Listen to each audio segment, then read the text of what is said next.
Hi, everybody. Slightly early. Are you impressed or what? We're impressed with ourselves. We're always impressed with ourselves. Yeah. That's Look true. at Nick. Mouth agape. Or is Wake he up, frozen? Nick. Is he It's time. frozen? Um, Who, me? Yeah. very good. You were very good. Yeah. We didn't move at all. I'm No. thinking, well, maybe he is frozen. You could be one of those street Maybe. buskers who, sort of stands there. Statue. Yeah, that sounds like a fun job. Yeah. I was just going to ask, actually, any news from Steffi? Is she going to pitch Well, up? I believe she's planning. Of course, just to let everybody in the chat room know, we sort of scheduled everything around the fact that Steph's been away. She was on a bit last week, but we kind of had to do it separately. Anyway, she said Wednesday's good, so we said Wednesday's good. Then apparently over the weekend, where she doesn't check her work emails, they scheduled her into a meeting, and she was not happy. And the last we heard her saying was, "I may not even show up at that meeting. I'm so unhappy," or whatever. But anyway, we're hoping she turns up at some point. Haven't heard from her, but we're hoping. Nick Camacho is hoping to join us too. He's also got a work thing. These working stiffs. I know. Terrible, isn't it? Yeah, get rid of them. Well, for you, Jeff, they're still paying into your Social Security and all that stuff. So you want them to keep working for a while, right? Yeah. Yeah. I'm not holding. They're not contributing to my pension, so I know me and mine either. I can retire. Yeah. I'm not taking Social Security yet, so yeah, keep working. Yeah, keep going. Anyway, we're hoping to have those guys. Rick, we don't know. He's off somewhere doing this Rick thing. Well, we don't know. We don't know. But I've really, really controlled myself with the number of news items today, so we're hoping to get through a lot of feedback. So yeah, maybe all of it. So have a clean sweep. Yeah. And then if we run out of things to talk about in feedback, then we'll wrap it up. Talk about some more news, or wrap it up. I could do my naked dancing routine. Oh, how exciting! Not really. Yeah, let's plan on that. No. Yeah, let's wait till Steffi gets here to plan on that. I want to hear her reaction. Yeah, sorry. Neil says. Oh, Steffi will probably join in. Okay, sorry. Hi, Neil.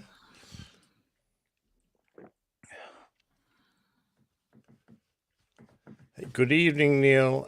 Hello, Michael Kuipers. Yes, no UAL news this week. Although, Tim, I saw a thing in the San Francisco Chronicle trying to make a news story just out of I think it was a United flight that just had to go back to the gate for some minor maintenance. And people were just sort of saying, okay, this is getting out of hand. This happens every day. This is ridiculous. Yeah, that's silly, but there you go. Hi, Mean Man Micah. How's our sound out there in chat room land? How does the audio sound? Yeah, hello. Testing 1, 2, 3. Mike Kuipers. My volume was too low on the last video. So somebody put that in the comments of the video, and I'm going, well, nothing I can do about that. Mike has given the audio a thumbs up. It's good. Okay. He says it sounds good. Okay. Cool. Sounds good. Sounds good across the board. Your surfboard? Oh, excuse me. Mike Kuipers. What kind of board? We got three thumbs up. They're bored already. I'm going for a quick visit to the little room. A bio break. All right. Mm-hmm. Oh, I need to get my stuff, my Keynote instance going. Yes, get that going. I'll try not to smile too much because I might blind everyone. I had my teeth cleaned this morning, and I must say they're just looking so fabulous. Believe it or not, I finally, in the last few months, got an electric toothbrush I had still been using. And the girl said she could really see the difference in my teeth. Like she said, it's really good. Which one did you get? An Oral-B. It's got the little round brush. Yeah, I had the Oral-B, and then I went to the Sonic Care or Sonic Air. Anyway, just so stupid I Oh. didn't do it sooner.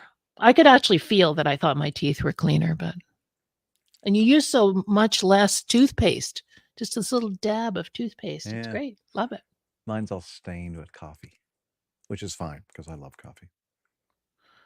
You mean not red wine? There's no red wine staining on your Not a teeth? lot of red wine being drunk Consumed? lately, Oh, okay. although I do still enjoy it. If I have to drink, not that I have to, red wine would be my choice these days, I think. Oh, we'll keep that in mind when we're in Charlotte. Yeah, I'll go do some shopping. Yeah. Okay, let me see if this will. Okay, present and share screen and window and media. Share. I love coffee. I love I tea. love stains. You're right, Neil. Yeah. Well, I don't drink coffee, and I'm not drinking any red wine these days, so I guess I'm helping my teeth along.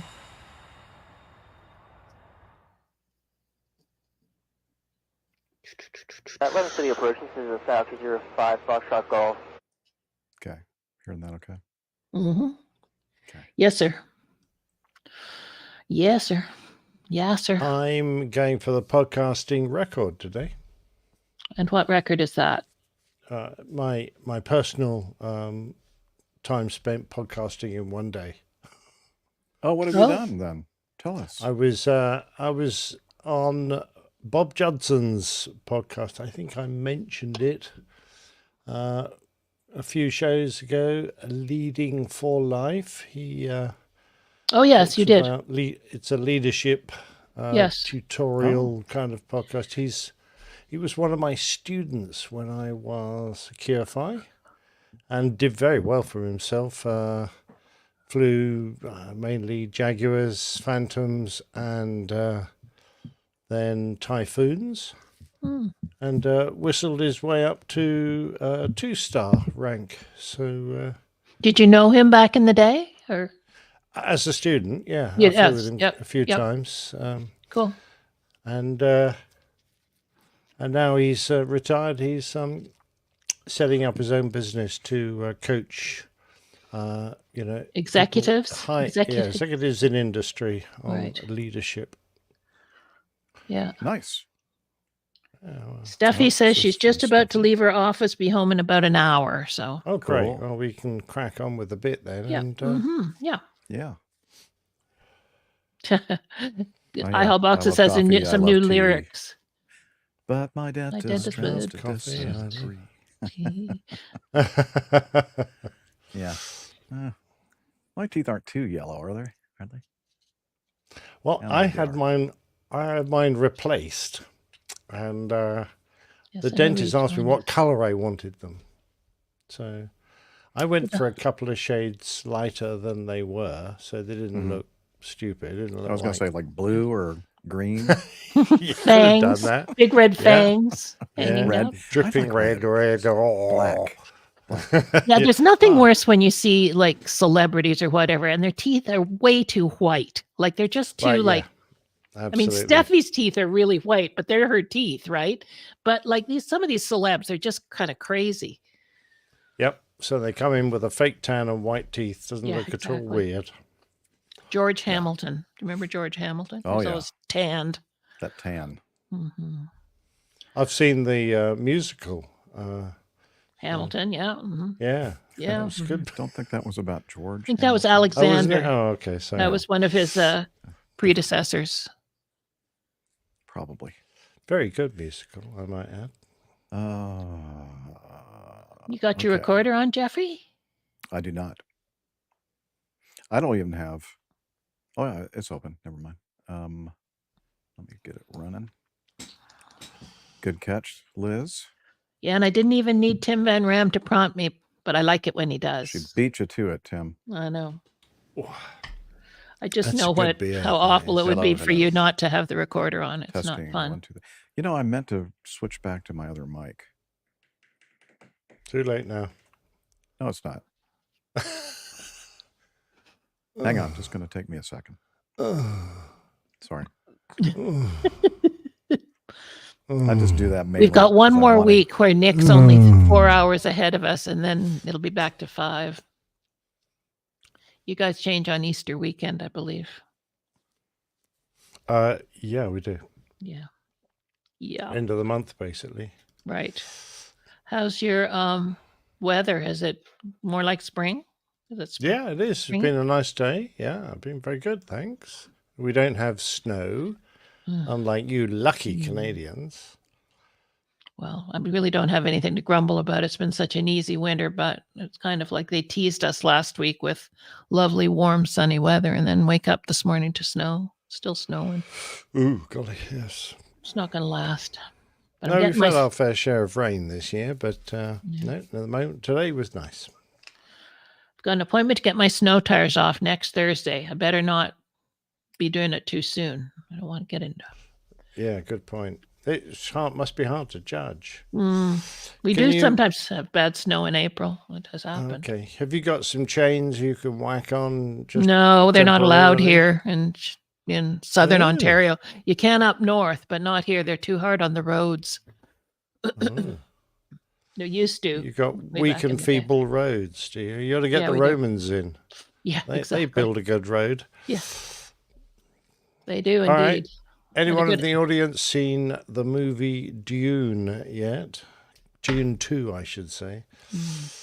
Part 2, Dune Part 2. Have you seen it, Nick? Yeah, I went and saw it yesterday. Did you like all it? on me, all on me, Todd. Did you like it? Yeah, you know, as it's a Todd. stunning movie. Visually? The visual, yeah, visually, it's fantastic. They tweaked the story a bit, which always annoys me because I do know the story well. Yeah. And it felt to me like they just were trying to get to a point where they could finish. And I don't know if there's going to be another one or not, but it just seemed like it sped up towards the end. Everything happened very Yeah. quickly, which annoys Setting up me also. setting up the franchise. That's the whole thing now, right? Well, yeah. I Been don't there, think he's doing seen that. it, but Micah says he's been there doing that. No, very good.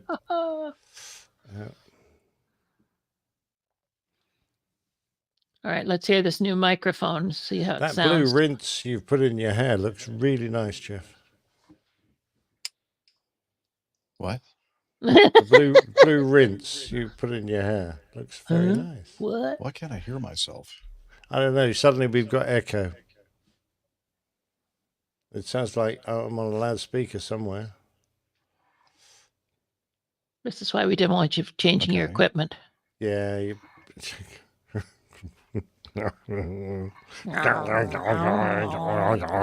We don't have any looking at it. problems, so I'll make some. Yeah. I'm just going to put a microphone on that echoes, and I'll take it off again. Yeah, there you go. To share the pain. Yeah. I know why. Right, you left it in your pocket. Oh, there we go. Something's What's that? unplugged. Ah. User error. Yeah.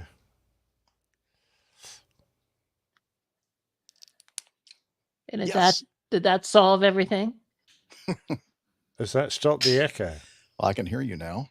Oh, That's good. good. Oh, that helps. Yeah, I'm not hearing any echo, but I No, had I'm not I had now. you on the speakers. So You I could had hear me you on the talking. speakers. I beg your pardon. That's what she said. Well, wouldn't yes. you like Tim it? Van Ram says, keep it simple, stupid. Kiss. Yeah. Okay. Not that he's calling you stupid, but I think he is. What does that mean? I mean, in this actual what's the context? How do I keep it simple, stupid? By not changing your microphone in the middle of things. Well, this is my actual microphone that I always use. Last week, the other one I just switched out was one that I normally don't use. Okay. So Just I'm don't going make back too to many- simple, just- stupid. Just don't make too many gestures with your hands, okay? Yeah. I've I already like turned off the this. I gestures. like this bit of Okay. kit I've got. What's that? Bit of kit. See? What is it? A battery pack or something? Yeah. Oh, It's a wireless, charging pad. Ah, very nice. And it just magnetically connects to the back of your phone and charges it up. That's nice. Nice. Yeah, I thought it was quite neat. That. Yeah, anyway. All right. Are we? And now you do have your recorder going, yeah?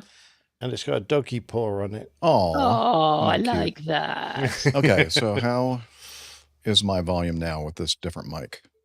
Probably need to turn it down a little bit. Sounds a little hot, it's slightly fine. hot, It's- slightly hot, Yep. but Set, check. 1, 2, 1, 2, 3. Hot, damn hot. Hot, damn hot. Something I'm never accused of. oof, ha, ha. I'm sure Okay. the Still- ladies on Tim- the Tim says Thursday it's still evening good. Still Plonko good. get together. Don't say that. Well, he kind Yeah. of got exiled out of there. Yeah, I kind of got the feeling from the The lady cold that shoulder. runs the thing that my presence was no longer required because it's a ladies' night Right. out. And I kind of felt okay. out of place. Yeah, that's too Because You I'm bad. not should a have put lady. your skirt back on. Yeah, true. When you're kilt. Yep. Tim Okay. and Mike say you're sounding good, Jeff. So Good. Okay. All right. Well, then I think we should start this thing. I'm recording on Reaper, and let me record on this mix pre. And let me go over here to brand and overlay video clips and countdown. You ready, Liz? I'm Looks ready, like you are. sir. Yes, sir.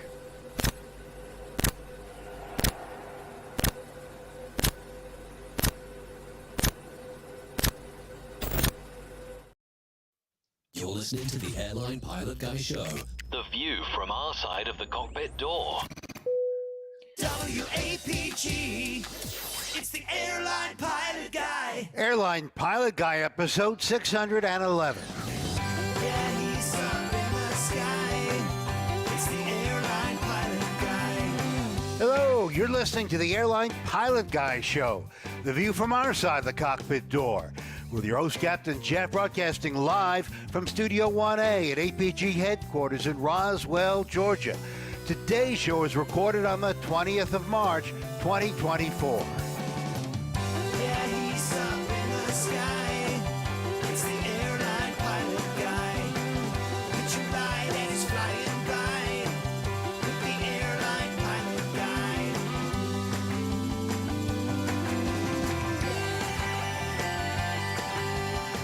In today's episode, a Cincinnati man gets 30 months in prison for charging at a flight attendant with a box cutter. And a ground crew mistake in Australia was caught before it endangered a flight. Also ahead, more news and your feedback. So get all settled in. Tray tables and seat backs in the upright and locked positions. Electronic devices powered on. I'm Radio Roger, and Flight 611 is ready for pushback. Thank you, Radio Roger Stern. He's an award-winning TV and radio reporter, currently at the #1 all-news station in the nation, 1010 Wins on 92.3 FM in New York City. Welcome to the Airline Pilot Guy Show. It's an aviation podcast covering the latest in aviation news and answering your feedback. I'm Captain Jeff, former U.S. Air Force pilot and newly retired captain for Delta Airlines. And joining us from his studio, In Hartford, Hereford, and Hampshire. professional photographer, former RAF, RAAF fighter pilot, retired Airbus A330, A340 captain for Virgin Atlantic Airways. It's Captain Nick. Hi there, Jeff. What a lovely evening to be back on. It's not snowing here. And it's going to be end of spring soon. Summer's coming. I was looking for some nice trivial information, but perhaps we'll get that later on in the show. I'm full of trivia. Well, yeah.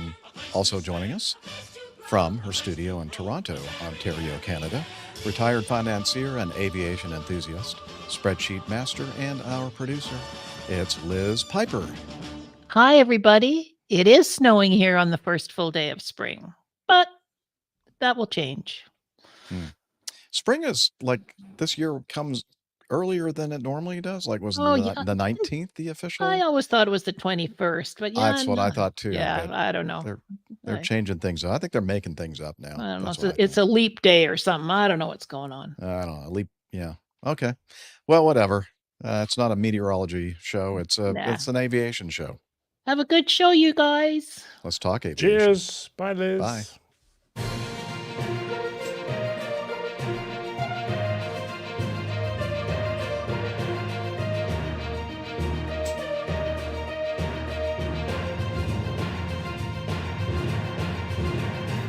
Stand by for news. All right, let's start off with this from the Aviation Herald. An Emerald Airlines ATR 72212 Alpha on behalf of Aer Lingus, registration Echo India Hotel Delta Kilo, performing flight 3196 from Dublin, Ireland to Liverpool, England, UK, was on approach to Liverpool's runway 9. Tower reported a shower south of the aerodrome when the aircraft touched down hard at about 2.8 G. Went around a position for an approach to runway 27 after Tower had indicated that the weather was now clearing and landed without further incident. Let's see. So this happened on the 14th of August in 2023, last year. And then the aircraft positioned back to Dublin on August 30th, 2023, and returned to service on the 31st of last year after both main landing gear struts were replaced. The reason why we're talking about it now is that the AAIB released their final bulletin on the 14th of March. It's likely, let's see, the cause of the accident was it's likely that the aircraft encountered an increase in tailwind and heavy rain as it crossed the runway threshold, which resulted in a hard landing. The commander executed a go-around and made a second landing attempt, which was uneventful. Inspection of the aircraft identified no physical defects, but following a review of the vertical acceleration experienced during the landing, the main landing gear assemblies were replaced. The aircraft returned to service on 30 August 2023. The AAIB summarized the sequence of events. When the flight was speaking to Liverpool approach, the commander obtained a wind report indicating them from 150 degrees at 7 knots, which is no big deal, right? Slight headwind. So the crew agreed the co-pilot would fly the landing. The crew noticed some red radar returns on the weather radar close to the airport, which they thought were rain. Well, that's usually what causes red radar returns. Okay. And then the tower controller reported that there was a shower to the south. The aircraft was stable on the approach by 1,000 feet AAL. Was that above aerodrome elevation? Yeah, above aerodrome level, I Okay. think. Thanks. I've never seen that before.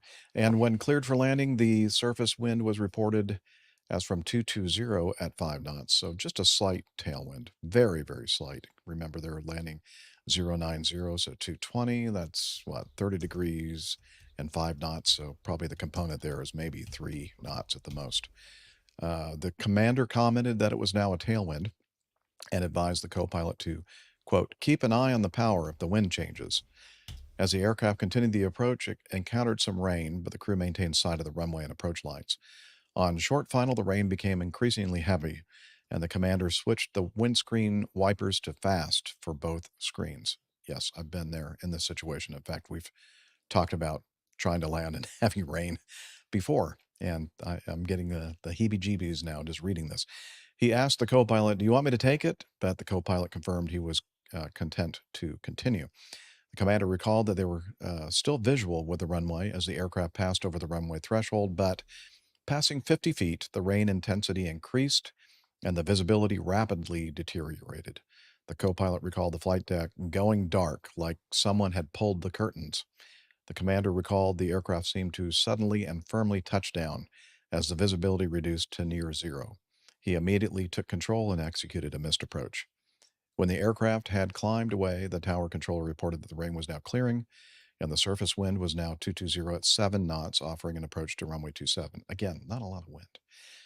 The crew accepted and started to position for a second approach, but the controller then advised that an inspection was required due to the amount of water on the runway, so they discontinued the approach. The controller subsequently advised that the runway was wet with standing water on the shoulders and that taxiway Echo, Fox, and Golf were flooded, so the aircraft would need to vacate on taxiway Delta or Charlie. The aircraft was then vectored to the south to avoid the weather, which was now tracking to the north. The commander made an approach to runway 27 and an uneventful landing. Once parked on stand, the crew checked the aircraft G meter, which had recorded a 2.8 G during the first landing. After the incident, the commander commented that the approach had been stable to 50 feet with very little fluctuation in speed. He considered that the aircraft encountered a downdraft in the heavy rain shower and commented that the near zero visibility would have required to go around regardless of the hard landing. Okay. So I guess we get the gist here. Although I don't know about you, Captain Nick. I guess this is a plausible causation thing going on here, but I'm thinking, because I've been in these situations, when you go to near zero visibility, sometimes you think that you're flaring the airplane and it really doesn't get flared at all. You really don't do anything to reduce the rate because you're just hoping that you're going to hit the runway soon because you can't see it anymore. And Yeah. so I think that's what happened actually, not this sudden downdraft and wind shear / tailwind component, because the winds that they mentioned in this report never even talk about gusts. They're all steady winds and they're not really heavy winds at all. So I don't know. Maybe that's just me. Yeah, I understand exactly what you mean, Jeff. It worries me that they had red on the radar. Now, that's usually one of the heaviest sets of returns you can get. And the fact that they nearly flew into pitch black because of the intensity of the rain and the thickness of the cloud make me think that this actually was quite a heavy shower, quite a bad situation they were flying into. And it's easy for me to say this now, isn't it? It might have been better to have just thrown away that approach and held off for 15 minutes and let the shower drift away. Rather than try and land in the middle of it, because it obviously was, by the amount of water that came out and flooded that portion of the airport, it's obvious that it was actually a very intense rainstorm. So we got that. Of course, when your visibility is suddenly reduced, you're trying to look down the runway to judge your attitude for the flare. But of course, you're now looking much closer than you would normally be because you can't see as far.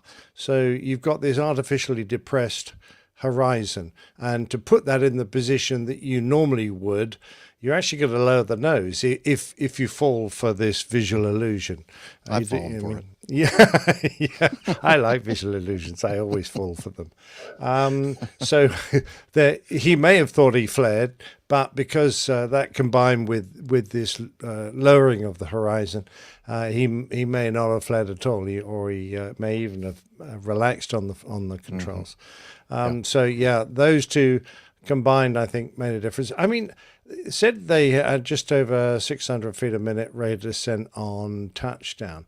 That 670.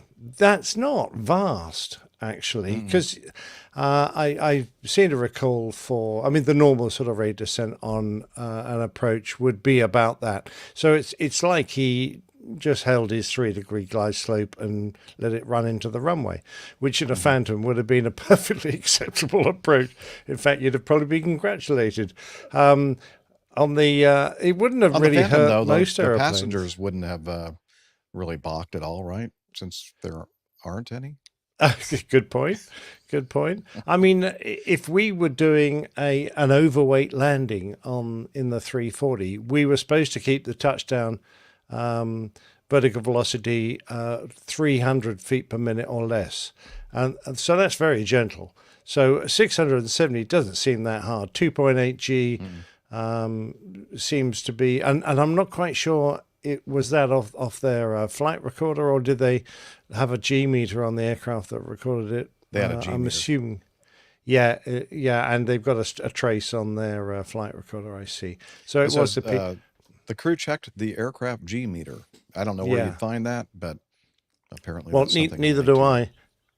I mean, unless they got an old-fashioned G meter like we used to have in the Phantom, or any fighter, it's just a needle and a pendulum. So that might have given them the peak indication. So I'm thinking, well, it's not too bad. And of course, the actual damage to the aeroplane appears to have been negligible. So I'm thinking it wasn't so much of an accident than the AAIB would like to make out. I think they're being overcautious as well, having had their landing gear inspected and having found no damage. It depends how intense the inspection is, I suppose. They replaced it as in a cautious approach to it. In So an abundance of caution. yeah, that's exactly right, both of you. Yes, Puneeth from India, who has experience in the ATR, was telling us about it was a very difficult airplane to fly and land. Yeah. So I don't think it was that worrisome an incident at all. Quite honestly, I think it's the AIB have made something out of nothing. But there you go. Well, they were bored, had nothing to do. iHall Boxes says minus 600 feet per minute isn't hard for a ground speed of 160. But in an A340, it is steeper for a slow ATR. Yeah, that's true. I mean, anytime you're going slower, it's going to be adjusted. It'll give you a steeper approach angle, but 600 feet a minute is 600 feet a minute. What airplane you're in, you're still going to impact the runway with the same force, aren't you? I don't know. 670 to be exact, but who's counting? Yeah. All right. Well, there you have it. Not much else to say. All right. I'm not going to get too worried about this crew.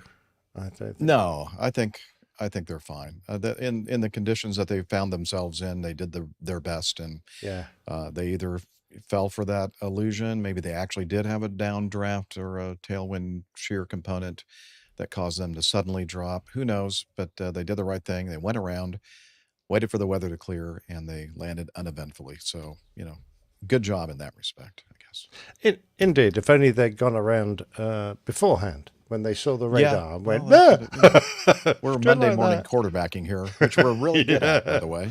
Oh, yeah. Expert. I need a especially t-shirt now that we're retired. about that. It's so much easier very true. now to criticize people. Indeed. Okay.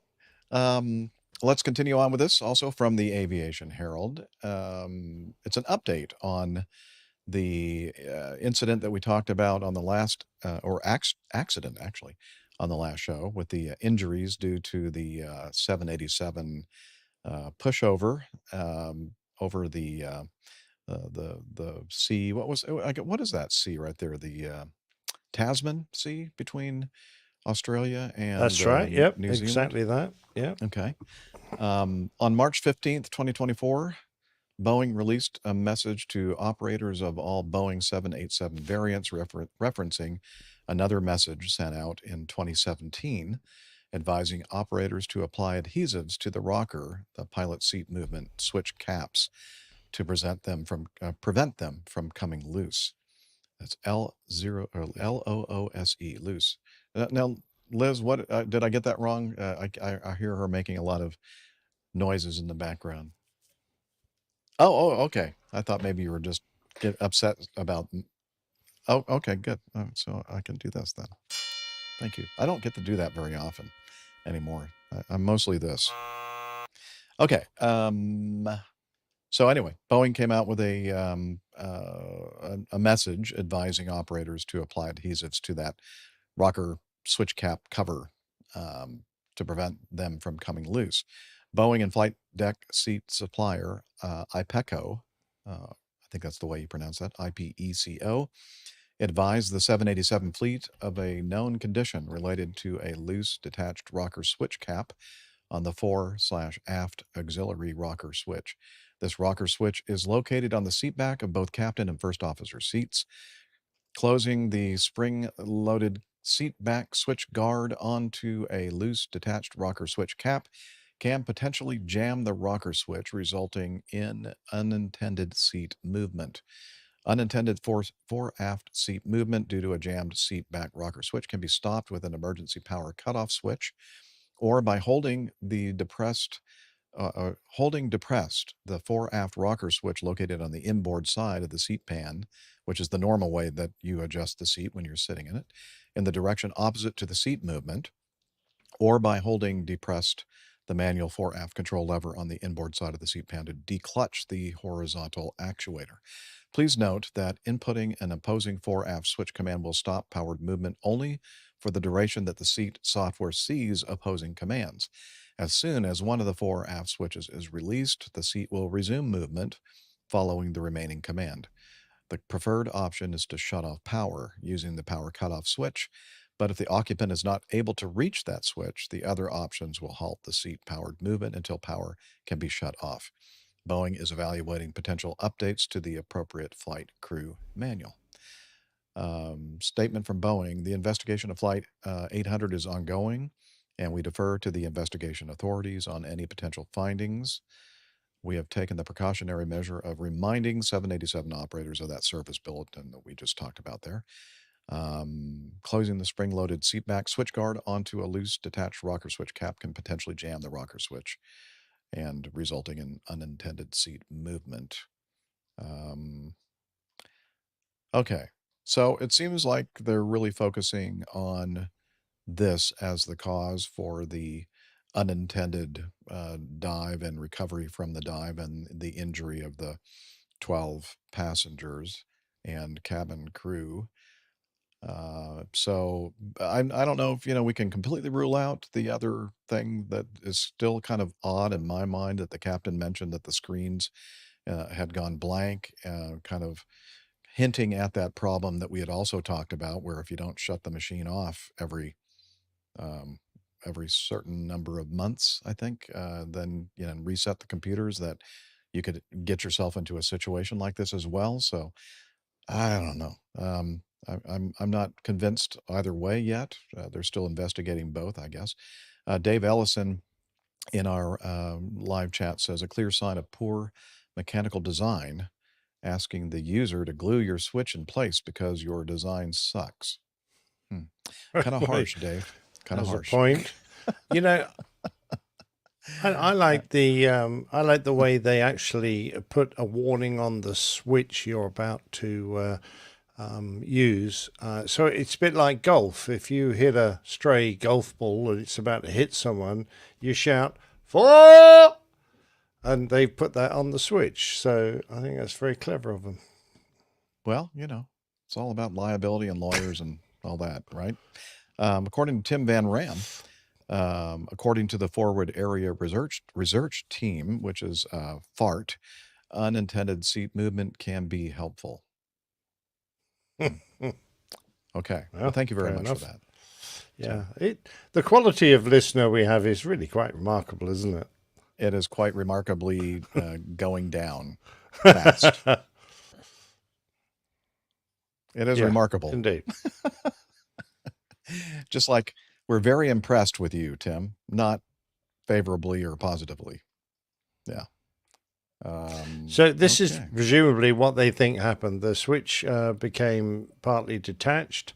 Someone shut the cover and it activated the switch because it was in the wrong position, misplaced. The cover was misplaced. They're kind of hinting that there was a cabin attendant with food and trays, and somehow, the tray or maybe the something on the cabin attendant's body pushed against the switch while handing I don't know. It seems all convoluted to me. I don't know. Okay. Yeah. All these fancy switches on these fancy airplanes. Well, that's just, they don't need this fancy seat. Just put a couple of folding chairs in there, and that's good. Yeah. Yeah. Some hot glue. A keg of beer to sit on. That would be the thing. Hey, I got a couple camping chairs behind me that would do the trick. So. Oh, that's right. Yes. They had thought about That's a right. couple of shows ago where we talked about the new enhanced cockpit pilot seats that are also toilets all in one. You wouldn't have this problem. That'd be hard to move that darn toilet. Yeah. All right. Well, enough talk about seats and such. Oh, Plain Doc says, I worked on 787s daily. Something's fishing. Let me try that again. Something's fishy at play. He laughs. Yeah. Mm-hmm. Okay. Alrighty. This from the ATSB, the Australian Transportation Safety Board. A350 pitot probe covers left on prior to pushback. Demonstrates how assumptions, procedural omissions can lead to unsafe conditions. Singapore Airlines Airbus A350 was about to be pushed back from the gate at Brisbane's International Terminal on 27 May 2022 when a refueler in an adjacent bay noticed covers were still on the aircraft's pitot probes, an ATSB investigation final report describes. Upon being alerted to this, the licensed aircraft maintenance engineer, lame, responsible for the aircraft, that's the actual acronym. I'm not just saying it's lame. Responsible for the aircraft's turnaround returned to the aircraft and removed the pitot covers. The aircraft then proceeded for its planned passenger service to Changi. How did I do? Dang it. Changi, Singapore, without further incident. Pitot probes, which provide airspeed data to aircraft systems and flight crew, are routinely covered during turnarounds at Brisbane due to the nesting behavior of a species of invasive mud wasp, which has been known to block the tubes in as little as 20 minutes. Yikes. That's crazy. The covers must be removed prior to takeoff. That's what, when I was reading this initially, I'm thinking, well, why would they put the pitot probe covers on if they're just doing a turnaround? But now I understand why. Yeah. Indeed it is, yes. In a serious incident in 2018, a Malaysia Airlines A330 took off from Brisbane with its pitot covers still in place, and its crew had to conduct an emergency return landing without airspeed data. In this most recent occurrence, the ATSB found Singapore Airlines contracted engineering provider at Brisbane, Heston MRO, had not yet implemented an acceptable method for accounting for tooling and equipment prior to aircraft pushback, although that was identified in the ATSB's investigation into the 2018 occurrence. Additionally, the procedural risk controls which were in place for the removal of the pitot probe covers were circumvented when the LAME certified for their removal in the technical log and removed a relevant warning placard from the flight deck without visually or verbally confirming that they had been removed. That's paying lip service, I guess they say. Yeah, indeed. And then I was thinking, and they do talk about it a little bit more in this report here.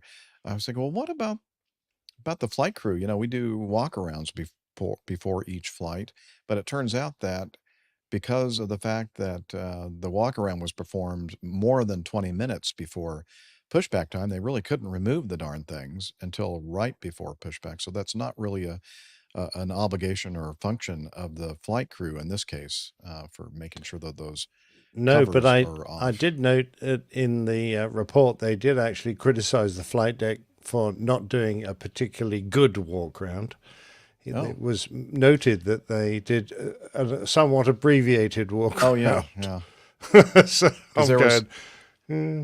keep this in mind, people. They said that closed circuit TV footage of the pre-flight inspections by Singapore Airlines flight crew show that, as Captain Nick just said, they were truncated and not undertaken in accordance with company procedures. Whoops. Yeah, as well as the engineers. So in fact, no one did a decent final walk round. So there you go. Well, so my question, so throw that image back up there, please, Liz. Okay, and so the tug, is in front of the nose of the aircraft with the tow bar connected, right? And I mean, all you have to do is kind of like lift your head up a little bit and see those streamers like dangling and blowing in the wind. I mean, come on. That seems to me to be the biggest problem here in this incident. Yeah, apparently they're going to make them even bigger in the future. Okay. So and they're going to tie them around the neck of the engineer on the tug. Yeah, I think that's a good idea, actually. Yes, it might be. Yeah. But there you go. Yeah. All right. Well, just be careful out there, people. Make sure that the things that aren't supposed to be on the airplane are not, and the things that are. Yes, Is there that is a reason they have removed before flight written on them. Yeah. But you got to you got to be able to read that. You got to get close enough to read it, I guess. I don't know. Yeah. Okay. Let us continue then, shall we? We're really going through these really quickly, Liz. I'm hoping that I didn't make a mistake in telling you to reduce the number of news items. That's okay. We're going to get I know. It's my fault. It's always my fault. Oh, well, I Captain might the get to ship. bed at a reasonable hour at this rate. Yeah. Well, speaking of pitot tubes, yes, a final report come out on has been issued. Let's see, when was it issued? I'm trying to find it. It doesn't say. Recently, a final report was issued on this incident in 2022, April 3rd. A Malaysia Airlines 737-800 registration 9 Mike Lima Sierra performing Flight 2664 from Kuala Lumpur to Tawau in Malaysia was en route at flight level 300, about 110 nautical miles east of Kuala Lumpur, already over the coast of Malaysia to the South China Sea when the aircraft pitched up with the autopilot disconnecting due to a wrong airspeed indication. The crew counteracted to maintain control of the aircraft. The aircraft subsequently performed a controlled descent to flight level 130, leveling off at flight level 130 15 minutes. After leaving flight level 300, average rate of descent 1,130 feet per minute. It's a nice, easy descent. And returned to Kuala Lumpur for a safe landing about 2 hours after departure. A replacement Boeing 737-800 registration regional. Okay, that doesn't matter.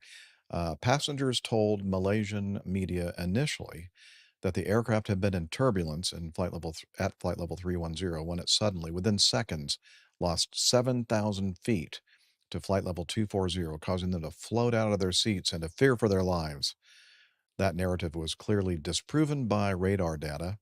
The aircraft had never been at flight level 310 and had never maintained flight level 240, so no drop of 7,000 feet within seconds was recorded. While the air return indicated there had indeed been some sort of a problem, neither Malaysia Airlines nor the Civil Aviation Authority of Malaysia responded to inquiries by the Aviation Herald, however, which does not please Simon. Let me just tell you. Let's see. Malaysia Airlines initially announced the aircraft had suffered a technical problem compounded by bad weather en route. In a media statement on April 10, 2022, the Civil Aviation Authority of Malaysia reported that CVR and flight data recorder data of the occurrence aircraft had been secured.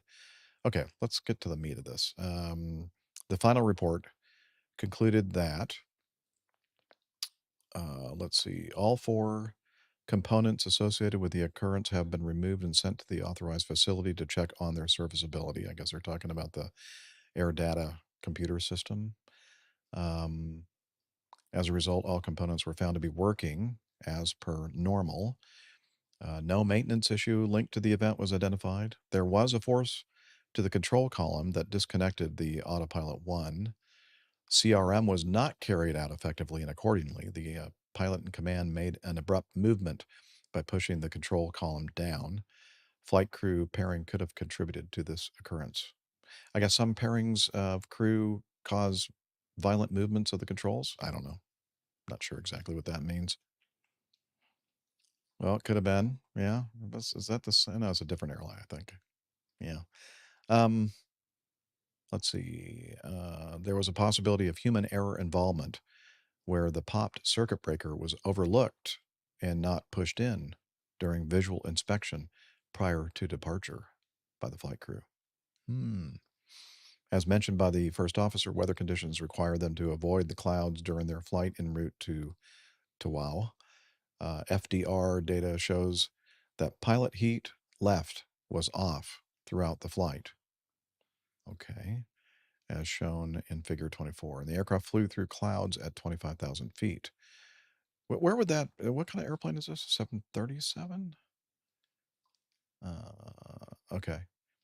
I wonder where that, that message would be presented, Nick. Would that be apparently not something that's very obvious. Maybe it's up, maybe in the overhead. You're muted, Captain Nick. Yeah, sorry. If I you- was surprised if it was actually came up as an error. Rather, it might have just been recorded by the FDR, the Oh. flight data recorder. Otherwise, I suspect they would have spotted it and turned it back on. Yeah. Or not back on. They didn't have it on for the whole Or flight on to begin with. Yeah. So I'm a bit confused as to whether it was the circuit breaker that was out and not pushed in that caused the lack of power to the pitot heater on the left side, because they say weather conditions require them to avoid clouds during their flight. Why would they worry about avoiding clouds if the pitot heater was serviceable and being heated? I would only avoid clouds if I had a US pitot heater. So I'm just wondering why they mentioned that. That just makes me think, That doesn't did make they sense know either. they had a fault with the pitot? Perhaps the circuit breaker was popping. But on the other hand, they've said that all the equipment appeared to be serviceable. So that's left me just wondering what they mean Yeah. by that. Makes no sense to me either. No. I mean, they don't say that anything was on the maintenance carryover, or minimum equipment list item or anything like that. No. I'm wondering if it was perhaps a fault that people were just putting up with because it only happened occasionally or something. Anyway, I'm dreaming here. But whatever happened, they flew through clouds and ice built up and blocked the captain's pitot probe. So, it started giving erroneous airspeed indicators. Yeah. So I highlighted this for under the crew resource management section. During the first IAS disagree, so they did get some kind of an indication that something was up at 15:07 local time. Now, I'm not sure exactly where that is in the flight. The pilot in command did not call out or cross-check the speed difference with the FO.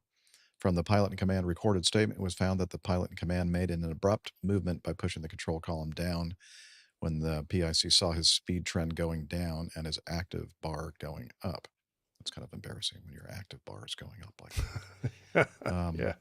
I don't know what that means. Okay, I don't know. I'm confused more than ever now reading through this.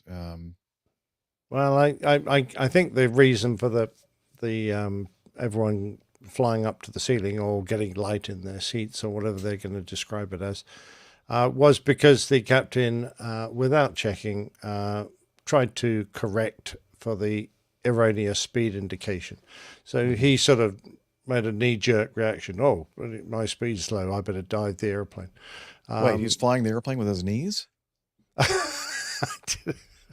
Wow, that's weird. Yeah. Well, I'm sorry. takes all sorts. Well, a knee jerk, Yeah, oh, very good. Oh, I wonder where you were Sorry. going with that. That was terrible. It was That bad. was terrible. Very bad. Even badder than normal. Because as we've discussed many a time, if nothing really has changed, the power is still what it was 2 minutes ago, the attitude's still good, and suddenly your airspeed starts moving around, something is, the aircraft is stable, and it's unlikely to be the fact that the airplane is suddenly losing speed. So just sit back for a second, analyze the situation, and cross-check. You've got 3 damn airspeed indicators on the flight deck. It's not a hard job to look at the standby and or look at your first officers or just verbally check with him. My speed's dropping, what's yours doing? So, it does worry me a little bit, this, but there you go. Yeah. Yeah. Well, Neil Lanhorn is impressed with the aircraft equipment. It has a pitot heater. They think of everything, don't they? Yes, Oh, they do. there you go. Yeah. You can That's get why a a lot of woolen people one enjoy if you flying don't like the if you don't like the electrical ones, because some people don't. You can get a woolen one instead. Yeah. Yes. Okay. Yes, Neil. Sit back and light a cigarette. You're quite right. Then do something about it. Was that what Otto pilot did? He was smoking a cigarette too. No, that was afterwards. No, it was Yeah. my old man said that was his Oh, advice. that. Okay, I Yeah. was thinking of a different thing. Sorry. Oh, okay. Yes, I'm sure you were. I know exactly what I you're was still thinking of. about the Peter heater. Yes. Okay. Okay, speaking of autopilots, Dave, in our live audience, says slightly related question on major carriers is or I guess he means if the autopilot is the autopilot on the MEL, would you need to divert or hand fly? Okay. Good Well, question. I suspect it depends on the individual company and whatever they've worked out with the regulatory agency. But on the airplane, the fleet that I was flying for most of my career at Delta, if the autopilot was on maintenance carryover and wasn't working, we could fly the airplane without it. We were allowed to.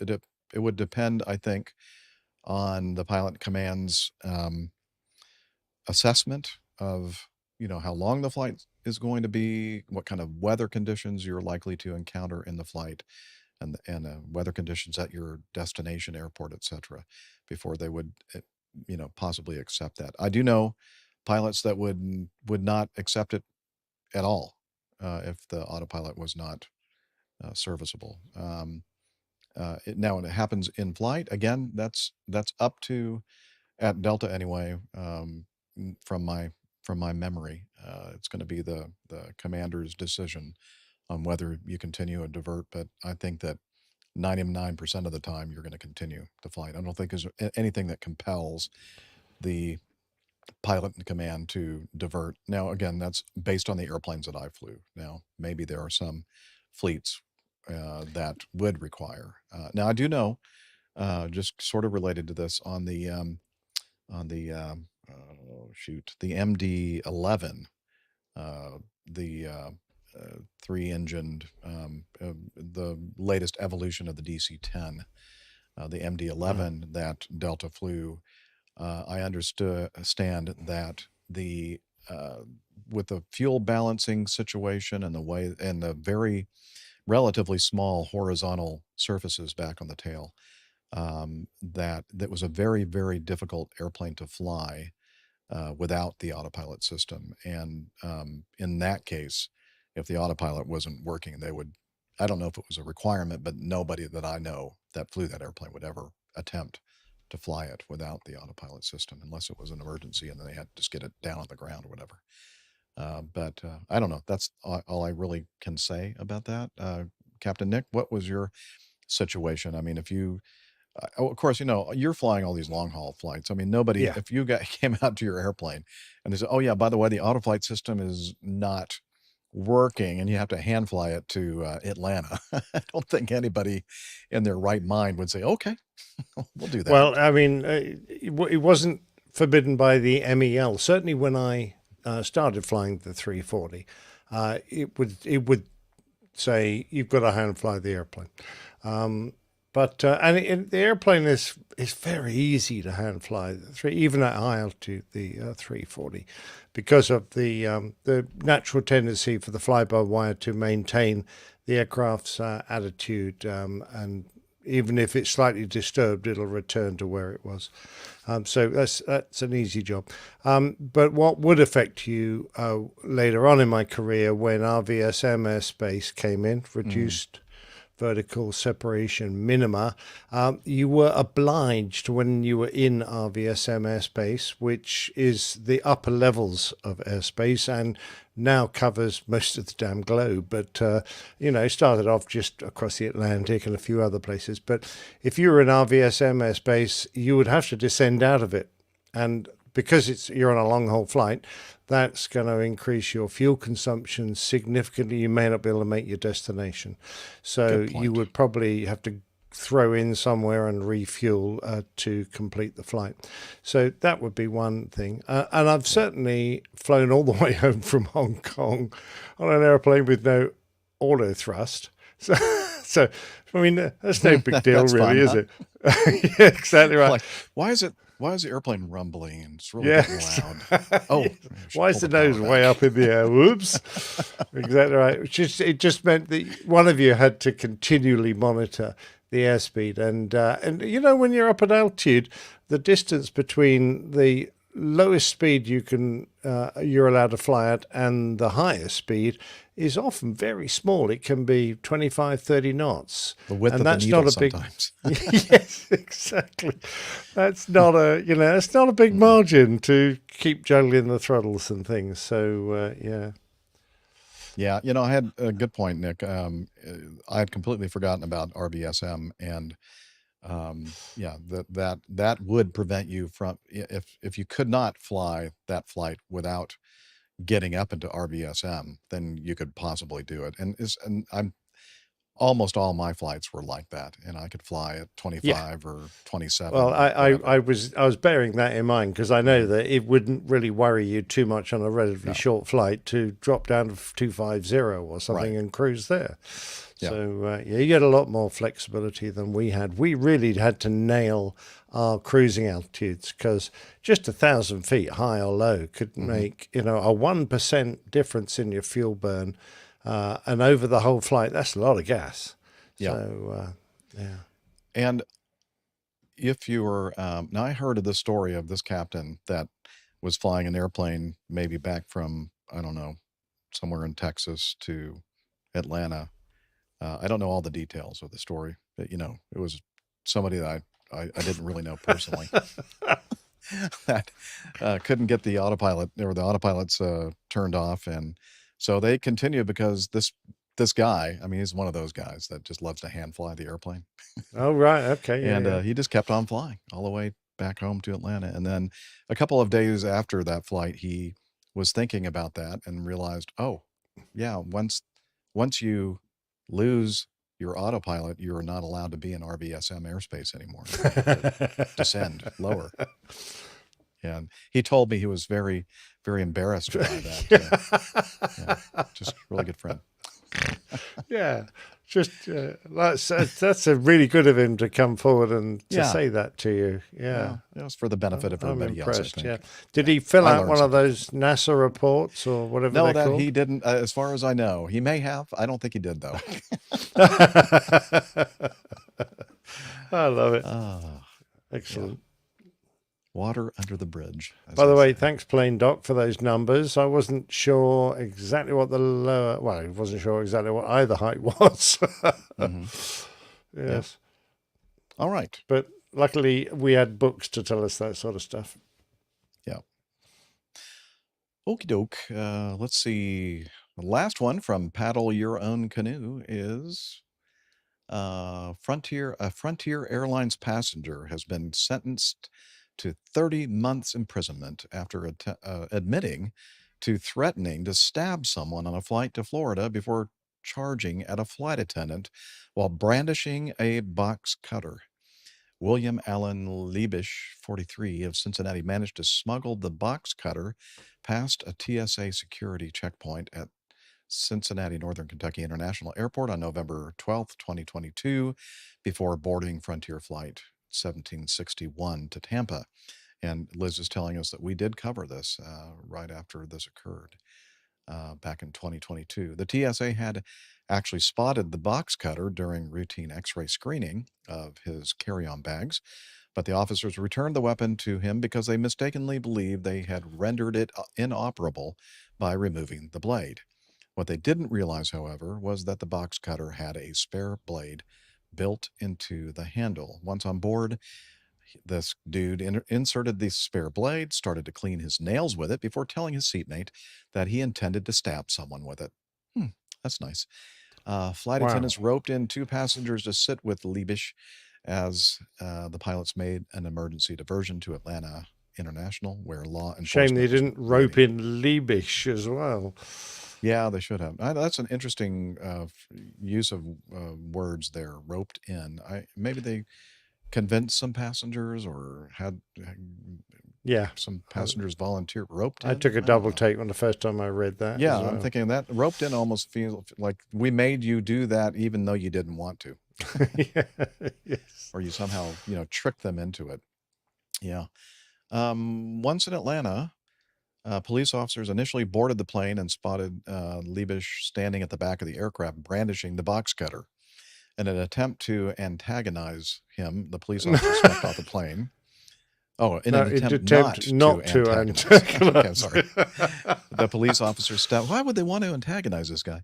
The police officer stepped off the plane so that they were out of view, but ordered all the passengers to immediately deplane, leaving their baggage behind. All the passengers quickly got off the plane, apart from Liebisch and the two other customers who had been sitting with him. Why do we have to stay on? As the last of the other passengers stepped off the plane, he suddenly started to charge towards a flight attendant at the front of the plane with the box cutter in his hand. One of the passengers who had been sitting with Liebisch managed to tackle him to the ground as the police officers rushed on board to restrain him and take him into custody. Then he only stopped resisting when they threatened him with a taser. Okay, so box cutter. This is Oh, well done. a box Very cutter good. that I have. It's an old Stanley. older Very version. nice It's make. been around for quite some time. Stanley, number 199 model. Okay. And let's see. Oh, on this side, it says blades inside. Blades. Now, I don't know if the one that he had this printed on it or not, but so I think most anybody that's ever done any DIY projects at home probably have one of these box cutters. You can, I don't know if you want to keep me solo or not, Liz, but Oh, yeah, that's good. so I'm undoing it. Okay, I was having a quiet drink. Oh, I'm sorry. And so we open it up. There are two halves here. You have to. Mine requires a flat bladed screwdriver, but look inside there. There's the extra Yeah, blade. nice shiny new ones that haven't been Yeah, used. this one that's obviously hasn't been changed in some time. It's kind of rusty looking and probably Yeah. not very sharp anymore. But I'm thinking, like the TSA people, have they never done anything with a box cutter to know that the box cutters have blades inside? I'd be surprised if it wasn't part of their training, actually, to examine all these items that they might be involved in confiscating, including that. But there you go. Yeah, even the Yeah. cheap ones have spare blades, according to Neil Landworm. Shocking that they would let. And the thing is, like, this is the weapon that was used on 9/11 to slit the Exactly throats right. of the Yep. pilots of these Yep. jets. I know. You should be very. I mean, I can't believe they even, let Let him them on keep the it. airplane No, with no, no I'm the blades. same with you. I would Yeah. have straight in the bin. Yeah, they threw it at him. Here we go. Forgot your box cutter. Yeah, not very clever. So I think Not impressed. not impressed at all, and I'm sure that the TSA folks probably got some extra training on the box cutter thing. I got Yeah. detention. All right. Well, that's it for our news. So what do you Cool. think we go to our getting to know us? Certainly, sir. Great. The time of the show where we get all caught up with what's been happening. The hosts between shows.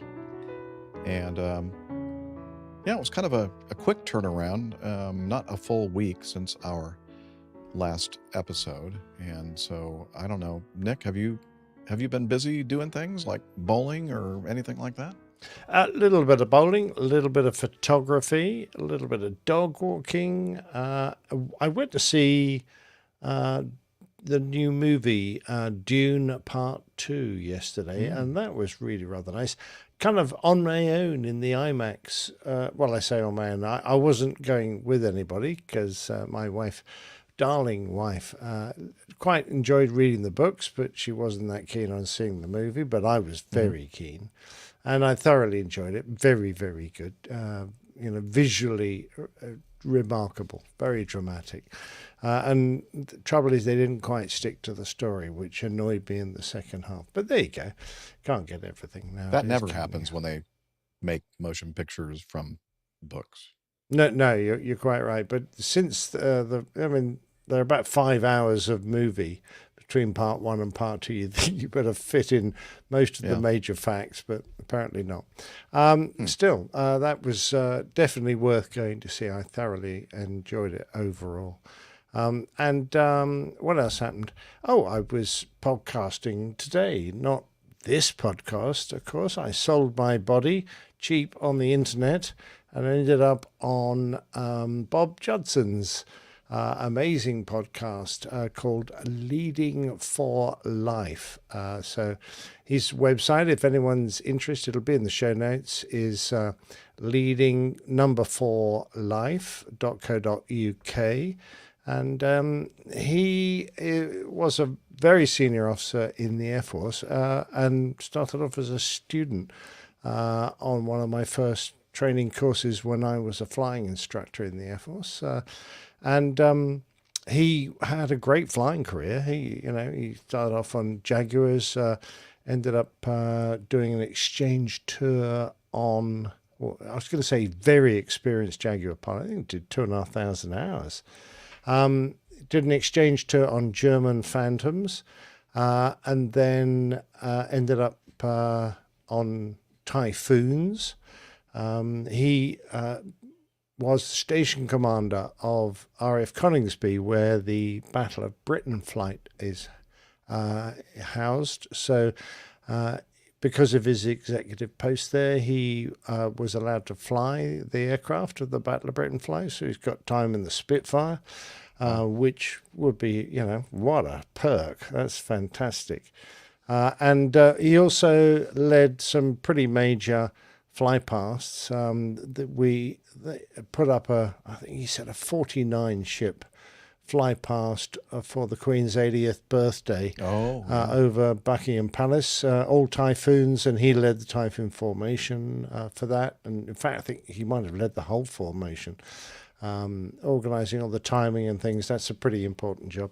So, a very capable pilot. And now he has retired as a 2-star. He runs his company, which trains people on leadership skills, particularly aimed at the civil sector, big companies, industry, executives who wouldn't normally get any leadership training, but it's a vital skill if you're going to lead a large workforce. And to know how to do it properly, he's the man to ask. So he coaches important people and gives them lessons in life as well as leadership. Lovely. Anyway, he and I had a nice chat for a couple of hours, and I think that'll probably pitch up on his podcast at some Do you point. suppose that I might benefit from some of this training in my leadership role for this Airline Pilot Guy Show podcast? Well, Liz thinks so. Liz thinks so. I think you're doing fine, and if it gets too bad, we're just going to make you walk the plank, and one of us will take over. Okay. I might willingly do that, actually. No, you won't. You're quite right. We need you. We need you, Captain Jeff. Mm. Yeah, I did some cover art for the last show. There were some interesting suggestions. We were talking about tray seat controls, about toes, about Win Jiski, the Dutch Spirit, Kiss the Toe, student pilot here to help, flying by string theory. But we ended up fly by string because of Jeff's suggestion that you hang bits of string off vital things like circuit breakers so that you can pull them easily. That's how I fly by string. Exactly right. Well, you've got to have a lot of controls. Style. Come on, don't criticize it. A lot of controls need to be connected by string. And of course, we had to introduce our student pilots. So there's a student pilot card there. That's and my actual certificate right there that we're holding. There you go, because it says name Jeff Nielsen. Mm-hmm. And I can't quite read what it says for address. Can you read that, Jeff? My RV, anywhere, any states, USA.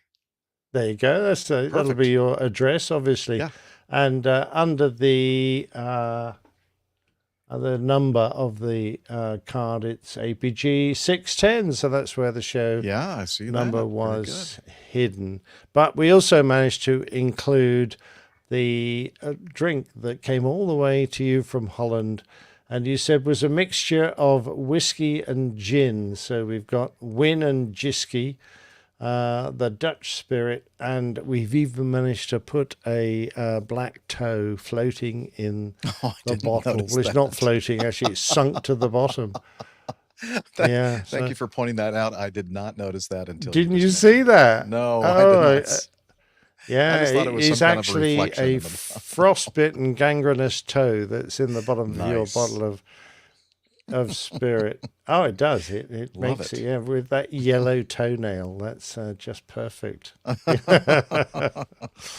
Yeah, so I had a bit of fun with that. That was good. Yeah, fly by string. Great suggestion. Go back to the strings, Liz. That reminds me, when I was a first officer, I used to fly with a couple of captains that apparently had trouble keeping up with their headsets and other things that they had with them in the cockpit, like sunglasses and all kinds of all kinds of objects that they owned that they tended to leave behind, and they'd tie like strings to them and then tie them to another. It's like I'd look over, and go, what is wrong with that guy? But yeah, whatever it takes to remember these things. I love guess. it. Excellent. Brilliant. Okay. Yeah, By the way, I was great- trying to work great out. I mean, that vaguely looks like an aeroplane, doesn't it? That Mid-Journey did a reasonable job. It's got Yeah. a couple of control columns, couple of throttles. I'm looking at the displays, though. I'm not really Yeah, a quite bit sure wacky. exactly what they're trying to. No, I don't Display. know either. But there you go.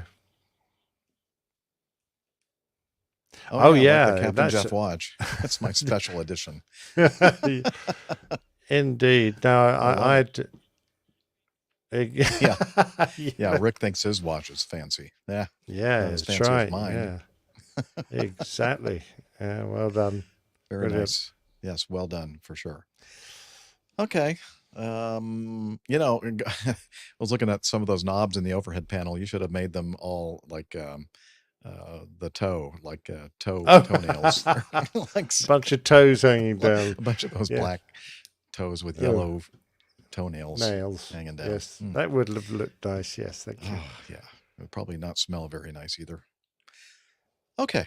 With that, I'll take over control of the getting to know us and tell you that You have control. thank you. Coming up here in this coming weekend is Palm Sunday and Holy Week, and then that all leads up to Good Friday and Holy Saturday, Easter Sunday. Lots and lots of singing going on, which is wonderful. I can't wait, and so I'll be busy doing that. And then we just to remind everybody, the crew is getting together for a retreat in Charlotte the first weekend of April.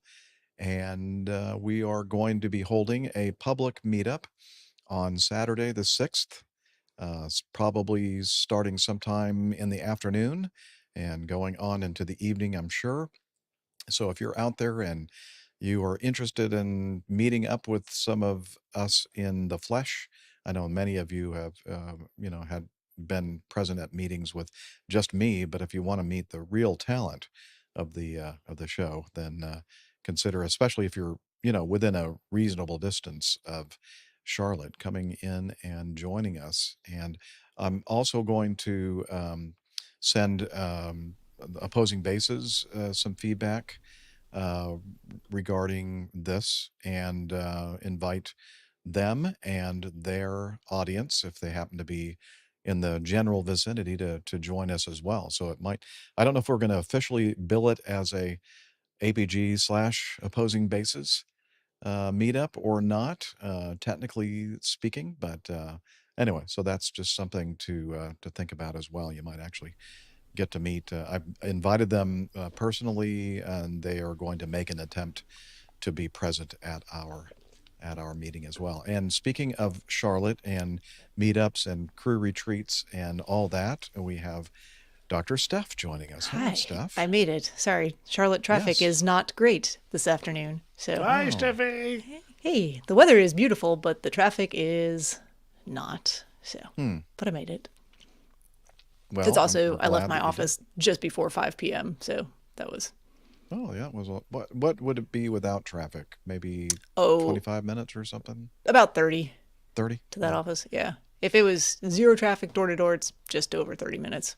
Okay. But you can pretty well double that when it's not so great. Oh, well, sorry you had to deal with that, but Sorry. we're glad that you made it. We've Yeah. just we're just on our getting to know us segment, was just Perfect. talking about the meetup. I heard, And we're yes. Steph and I are kind of working together to kind of come up with a suitable venue, but I'm sure it's going to have to do something with craft brewing. I would say that's a safe assumption. Yes. Yeah. And Man, I'm there sure are there'll be- so many new places in Charlotte too. I know you've looked at a few things. Gosh, I really yeah, we'll talk more about that later on, but Okay. hopefully today or soon. Hopefully we'll have that nailed down soon, and so people can start planning for this. But I think really all you need to know is it's going to be somewhere in the Somewhere general in Charlotte. area, and probably Saturday. not too far from because the airport is really pretty Yeah. close to Charlotte. Oh yeah, I mean if you know where the airport is, to get to anything that we're probably going to look at doing venue wise, it's within 20 minutes of Okay. the airport. Cool. But Nothing- Saturday afternoon, Saturday evening, I think is pretty locked in now. I believe so. Perfect. Yeah, Good. April 6th. Thank you. I'll First put it week. on my calendar.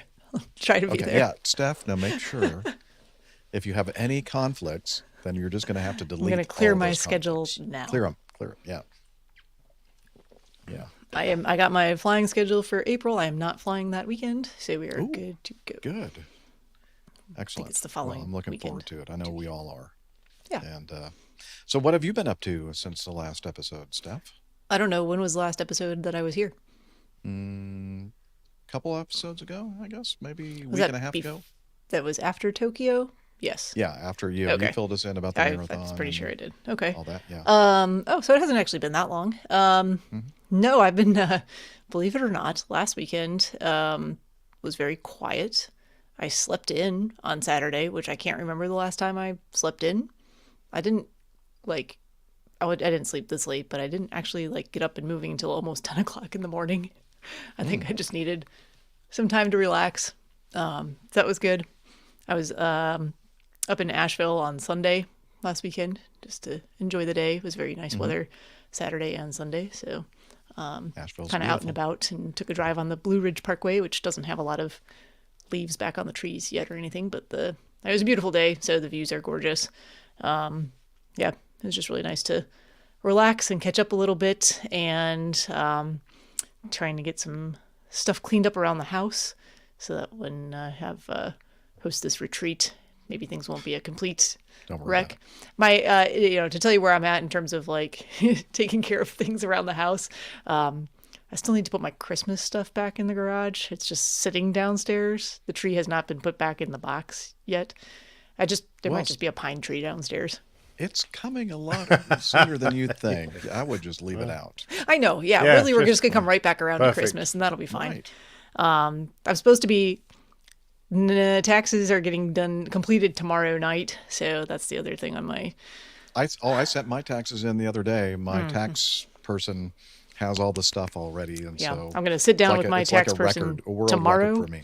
Well, last year we submitted it 10 minutes to midnight on tax day. So Mm-hmm. hopefully we'll have everything submitted tomorrow, which is a solid couple weeks early. That'll be good. Good. But yeah, so doing that and yeah, just a lot of work. Trying to continue to try to figure out how not to work so much, and I keep piling more work on somehow. So I'm not sure how that happens. It's some weird law of nature. Yeah, you'll get over it eventually. Yeah. Nick and Eventually I I'm just gonna say and Liz. quit. We- Give up.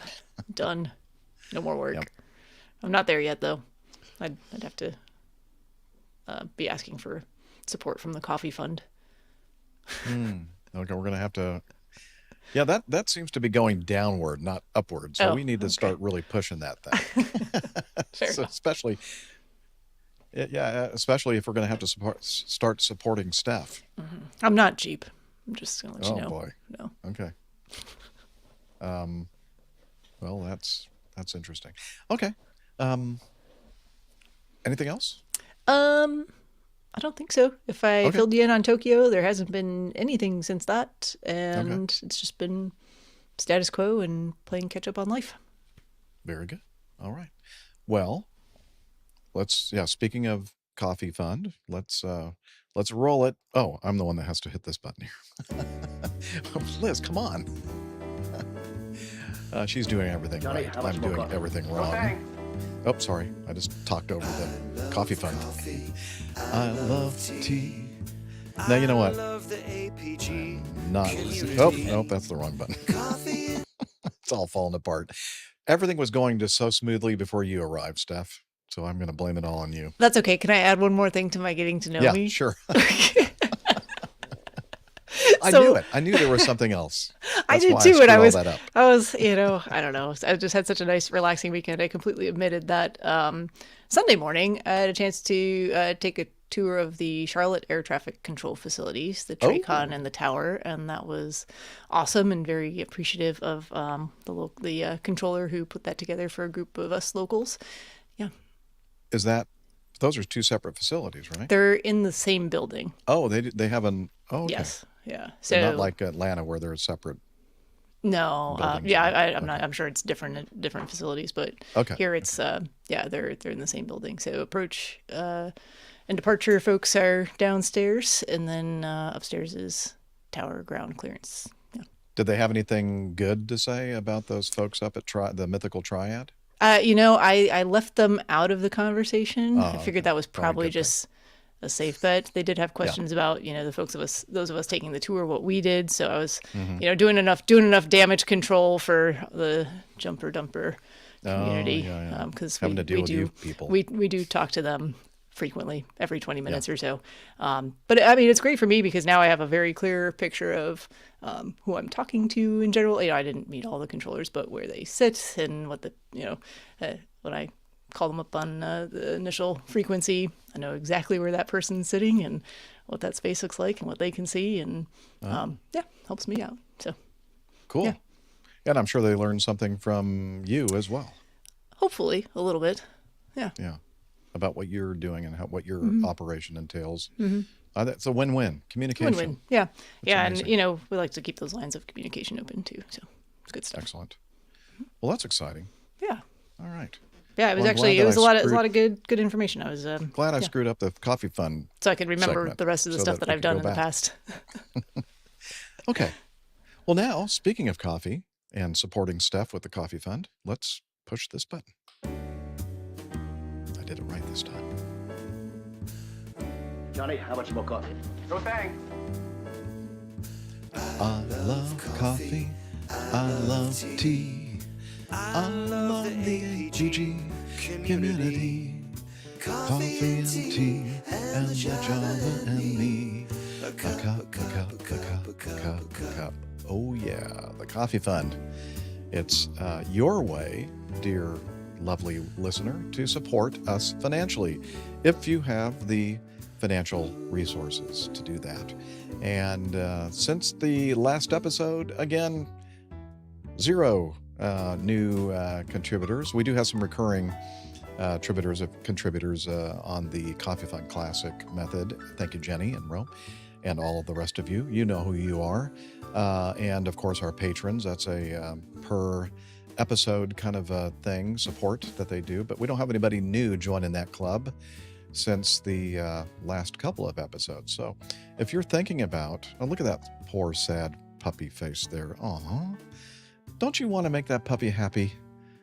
That puppy is going to be jumping and the tail's going to be wagging and it's going to be licking your face when it learns that you're now supporting our show financially. So if you want to learn how to do that, head over to airlinepilotguide.com/coffee. A couple of different ways to do it: the Coffee Fund Classic method and, of course, Patreon. So again, the Coffee Fund, airlinepilotguide.com/coffee.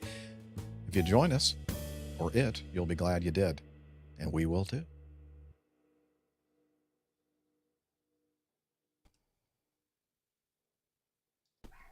Nope. Nope.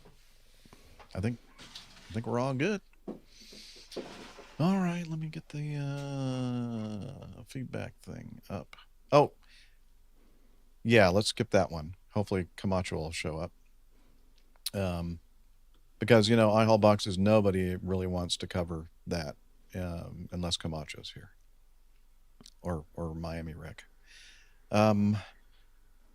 So the next one would be this, which means I have to get that queued up. Okay. All right. Let me hit the feedback bumper and we'll go.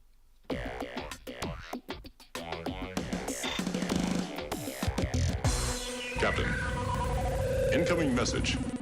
All right, let's start off our feedback segment with this from KFC, Make Good Winglets. It's a very catchy name. What the heck is going on over there? I wish we knew. He means here in the United States. Is that what he's referring to? Yeah, in the US. Oh, okay. He's from down under. we don't know. We can't answer that question. I'm sorry. Yeah, so somebody in the Southern Hemisphere is wondering what's happening here in the Northern Hemisphere, and we're still trying to figure it out. He says, "G'day, APG crew. Hope you have all been well. I've noticed recently there has been a spike in UAP reports." What does that stand for again? Unidentified aviation aerial poop phenomenon. I like it. Reports from aircraft in the phenomenon phenomenon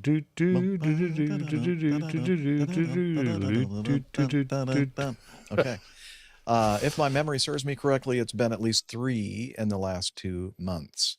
Below are the links to sightings from VAS Aviation. Could there really be something going on in the skies above good old US of A? Or could this be a case of pilots trying to get their 15 seconds of fame? I don't believe pilots would falsely report something that isn't really there, but at the same time, I'm skeptical that we have the technology to do what these pilots are reporting. I would love to know what y'all think. Okay, so I know he sent 3 examples. I'm only going to play 2 of them. So let's hit the first one. And let me go over here to this and go like this. From VAS Aviation. Real Aviation Communications. From liveatc.net. Atlantic City approach, this is a Falcon 05 Foxtrot Golf. Would you have anything on the scope that was about, the flew right beside us about a minute ago, probably 200 feet away? November 205 Foxtrot Golf negative. I'm not showing any. The closest traffic I'm showing to you right now is 1 o'clock and 7 miles opposite direction, 4,000 feet. There was some, like, I don't know what it was, but it was like shiny and chrome and flew right by us, like real small. Okay, so possible UAS. That's what I would consider it, yes. Okay, and how long ago was this? How far behind? Probably about 2 minutes ago, and it was, I would say, within 1,000 feet, like lateral of us, within 200 feet vertical. It's pretty close. Were you able to get a good look at it? If it was like a quadcopter or some sort of like a like an aircraft-looking UAS? It looked like there was no, I didn't see any wings on it, no rotors. It just looked like it was shiny, round, and chrome. Milo balloon, maybe? It's flying too fast to be a balloon. November 205 Foxtrot Golf. Do you have a size, approximate size of whatever that either UAS or UAP is? We were just discussing that. I was thinking like probably around the size of like a bathtub for 205 Foxtrot Golf. You said a bathtub? Correct. Roger. And 205 Foxtrot Golf. Last question for you. You said it was headed opposite direction of you, or did it like overtake you? Opposite direction of us for 205 Foxtrot Golf. So pass low and off our right side. How stupid this is. Okay, Roger. Thank you. Cessna 205 Foxtrot Golf. Contact McGuire approach 126.47. Take care. 205 Foxtrot switching. To one. Thanks, sir. It's like the realization. Oh crap! This is being recorded. People are going to make fun of us. So one of my For favorite, posterity. I think I can answer at least one of KFC Make Good Wingless's question about what's going on here. This is a prime example of how Americans will use anything but the metric system to measure something.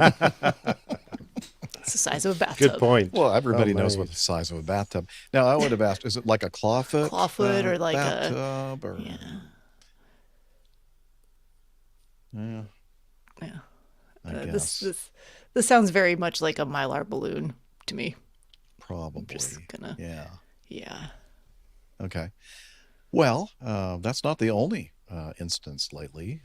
Let's play this next one, shall we? And here we go. This one's even better. Well, I guess not better, but it's different. Again, from VAS Aviation, Real Aviation Communications, liveatc.net. Depicting Boston, Piedmont 57 Alpha. radar screen. This was up in Boston area. Piedmont 5795, go ahead. Just curious, do you have anything in front of us about 50, 60 miles? Lots of things. You guy 26, or what are you looking for? Well, you're going to think I'm crazy. There's something that just went from right to left to right in a blink and then flashes lights 3-4 times and vanished. Okay, well, I had an airplane cross from right to left, E-175, and now there's another one, 777 up there high off the right side that descended to 28. That might be those two aircraft, I'm not sure. This thing went 180 degrees in like a second. Oh, goodness. All right.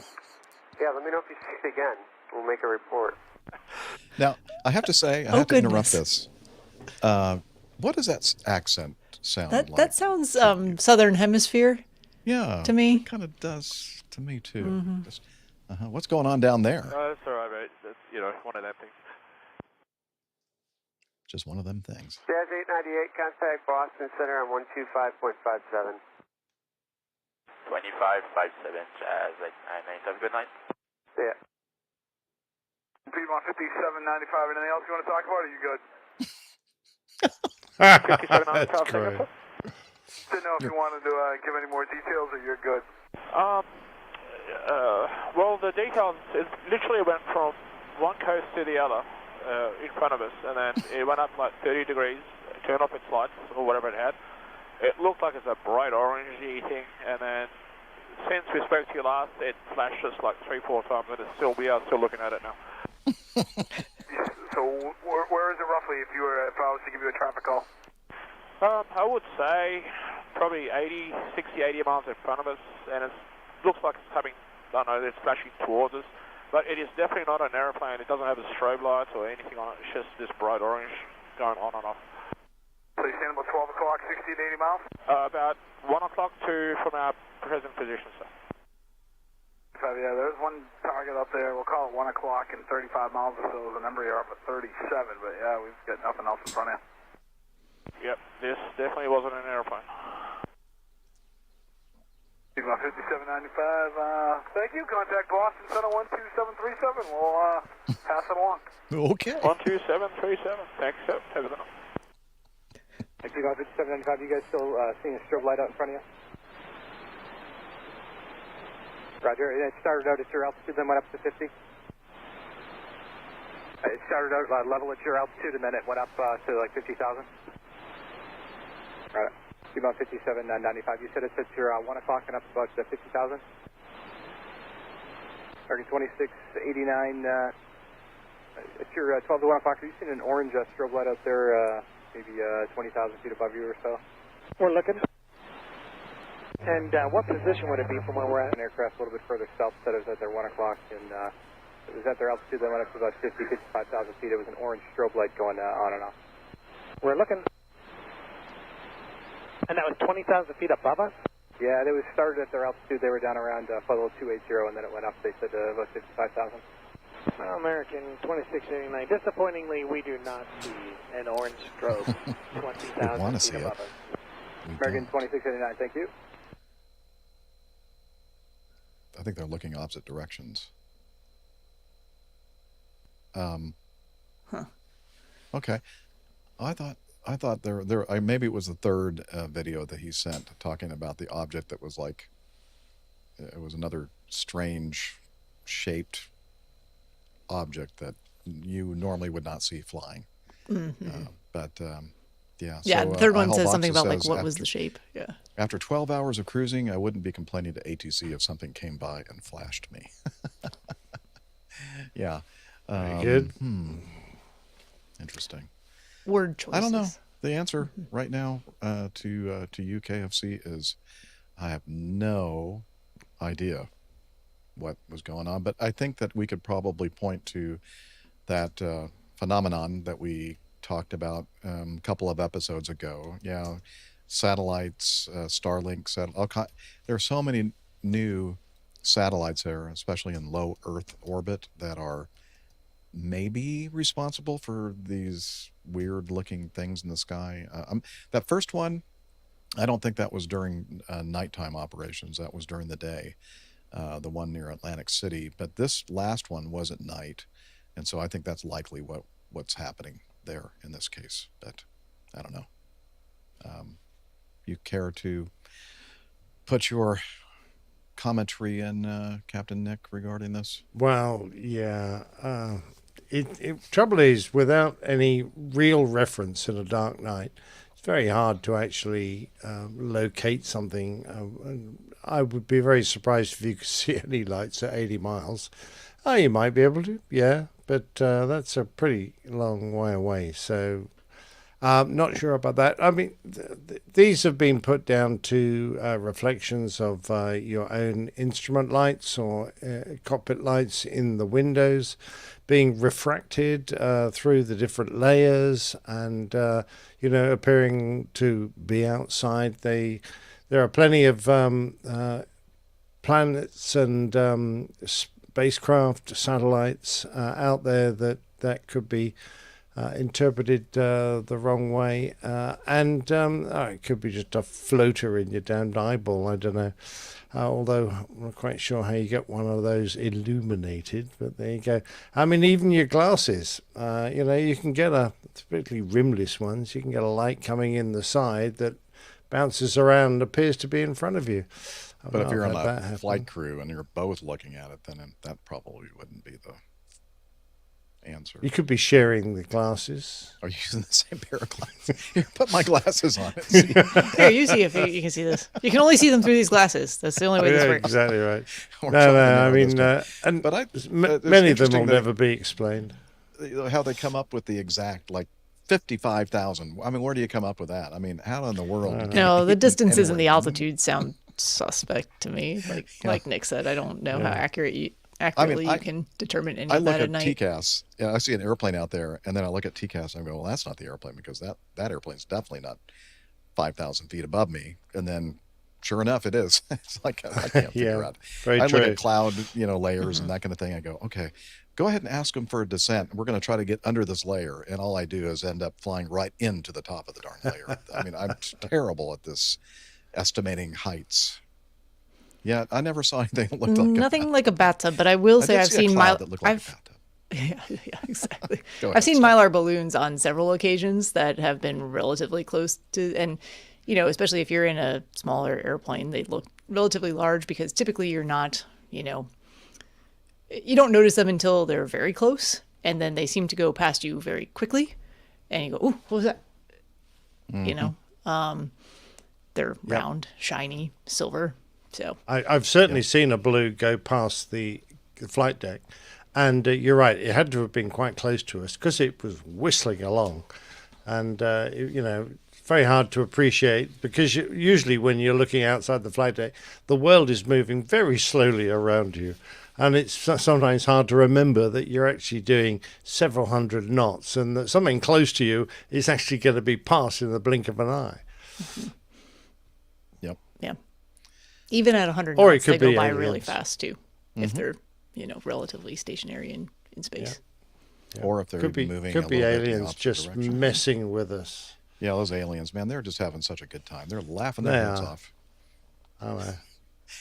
Hey, Joe, did you see the latest APG? They're talking about us.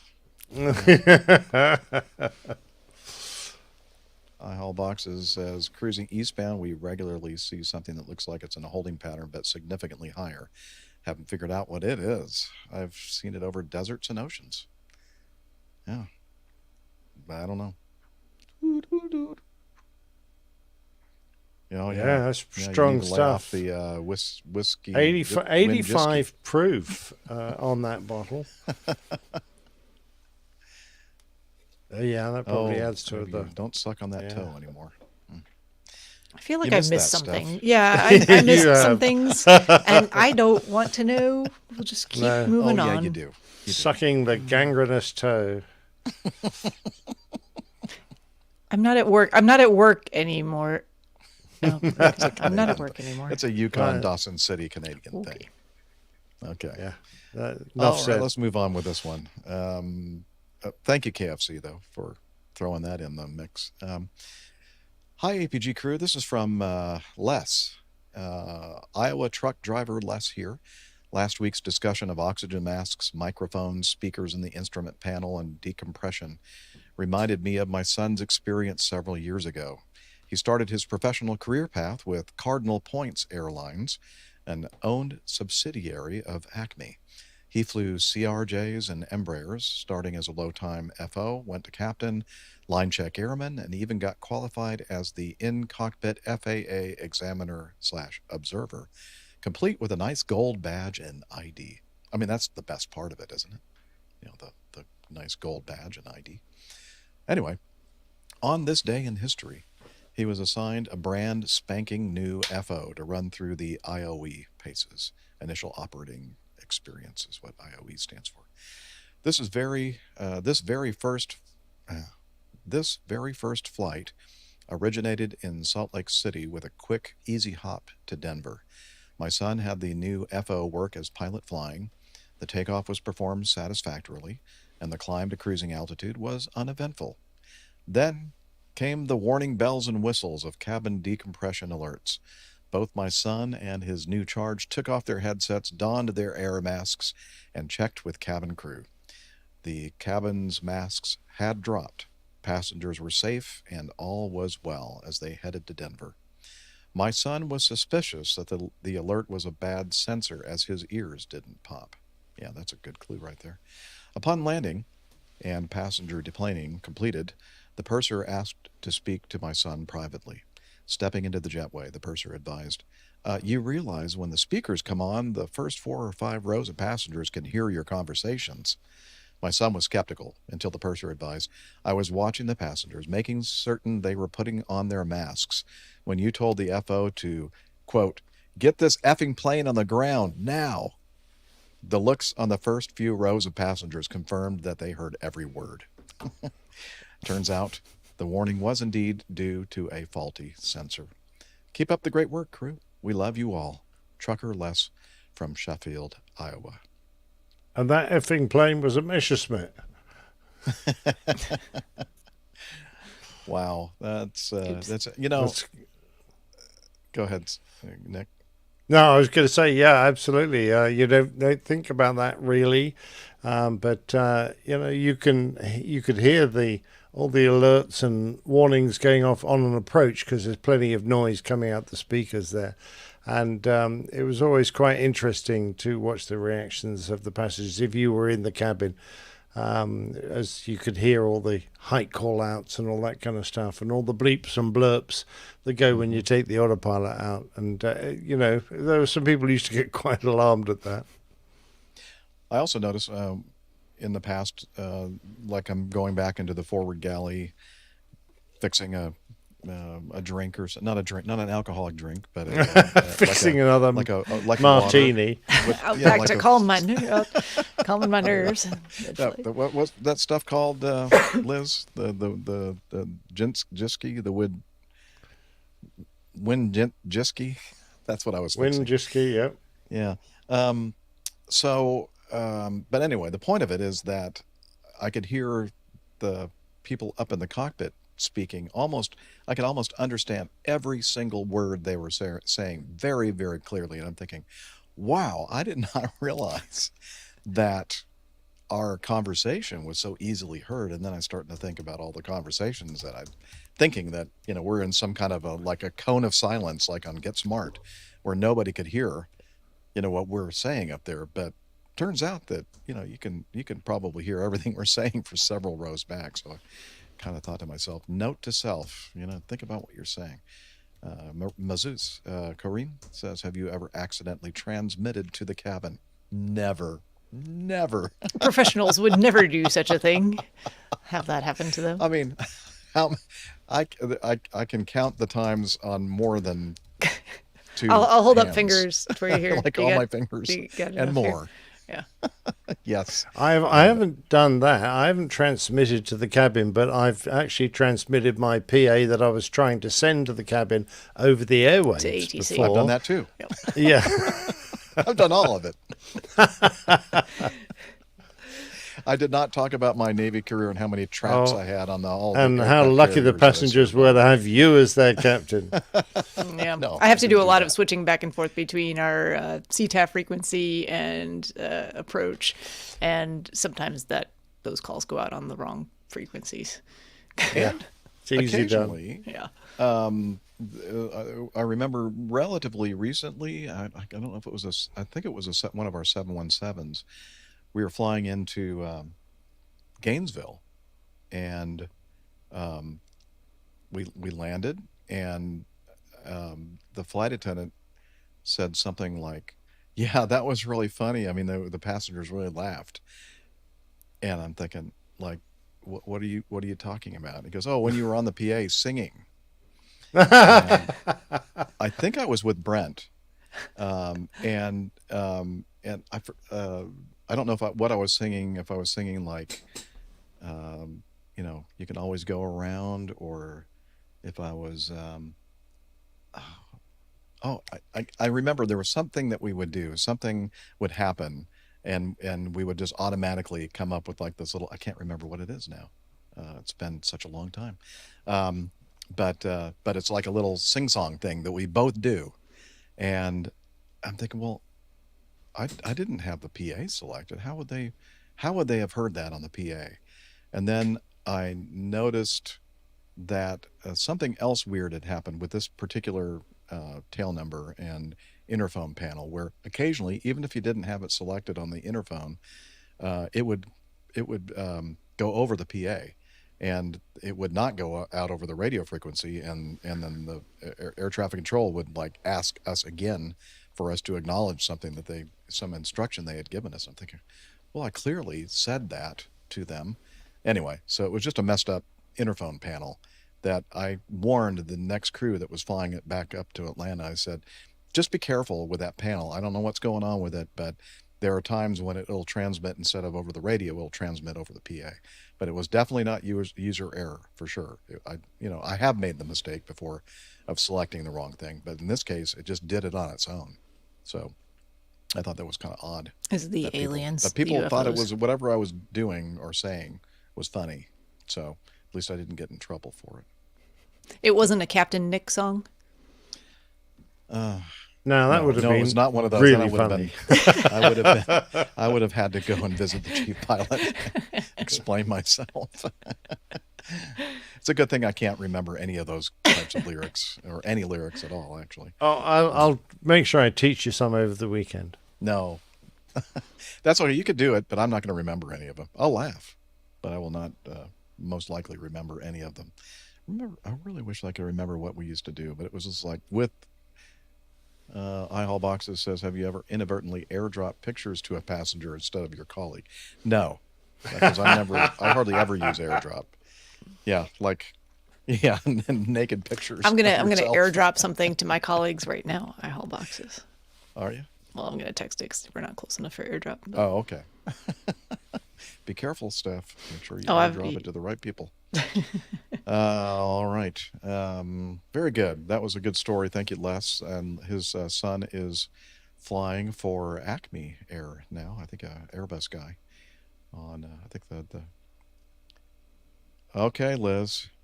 I guess it's time for me to. You got to do it at least once a show, and that would be. Excuse me while I whip this out. All right. Anyway, let's go over here to. Oh, it's time for some audio feedback. Oh, look who's here. Hello, Camacho. Howdy. Hi, Nick. Got the Hi, gain Nick. turned all the way up? Almost. Okay. Very good. Thank you, sir. Hey, good to have you with us. Yep. Sorry that I'm a little late. Hey, that's all right. We're this is perfect timing because you're going to be tasked with this piece of feedback after you tell us about what you've been up to. I just asked him to tell us what he's been up to. I don't know. I feel like we just talked about it like a couple I know of days ago. it does seem like Nick, I was having the same problem. I was like, what did I talk about recently? Nothing, just more work. More work and stuff. I had one of my sons had a birthday party, so I now have a 7-year-old instead of a 6-year-old. Okay.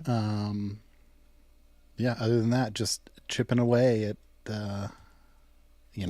life's hurdles. Yep. Mm-hmm. I feel like I have this giant list of things between like the airplanes, my dad's sailboat, my house. I've just got this giant list of things that I want to get done by the nice spring weather so that I can enjoy the nice spring weather. It's just a hugely giant list, and the weather's been really nice for 3 or 4 weeks, and I'm afraid that, like that early beginning of April timeframe that I was shooting for, I'm just going to miss the nice weather, and it's going to be miserable by then, but we'll see. Nah, you got time still. You're good. Very funny, Micah. Micah just sent a message to all of us. Oops, did I just send that to you guys? He's bending over. That's all I'm going to say. Thank you, Micah. All right. So some guy, I'm easily distracted here. So shall we go to this piece of feedback that we've been holding for Nick Camacho? All right. It's number 3, Nick. Sent in from I Haul Boxes. And of course he always sends it to Liz, not the crew. Does he send it to feedback or just your address, Liz? Just you. Okay. I don't know why he's afraid to send it to all of us, but okay. Hello, Liz. May the feedback basket overflow. And if not, here's a geeky subject. As an engineer, I think Nick C. especially might have a thing or two to say about this subject. If and whenever you see fit. Well, we now see fit. I Haul Boxes. He says, hoping the grammar does not upset anyone. Greetings. Wink, wink. Yeah, he's talking about me. All right. Shall I read this and then Nick, you can answer things or whatever or comment? Sure. On it? Okay. Or if you want me to read it, I can read it. Okay. Yeah. Why don't you do that? Give me All a break. right. Dear hosts of the world's best aviation podcast that is not begging their listeners for only 5-star reviews. Man, I saw that only F and I thought only fans flashed through my mind for a second. I was like, what? Nope. Anyway. That's not it. Different podcast. Definitely not it. Different podcast. Yeah, it's another aviation podcast that only reads reviews from people that give them 5-star reviews. Right. All right. It was only a few shows ago where you discussed the practice of GPS spoofing. Now I am unhappy to report I also fell victim to this annoyance. The experience left me thinking, and with that came some questions which I would like to subject to the powers of your magnificent intellectual capacities.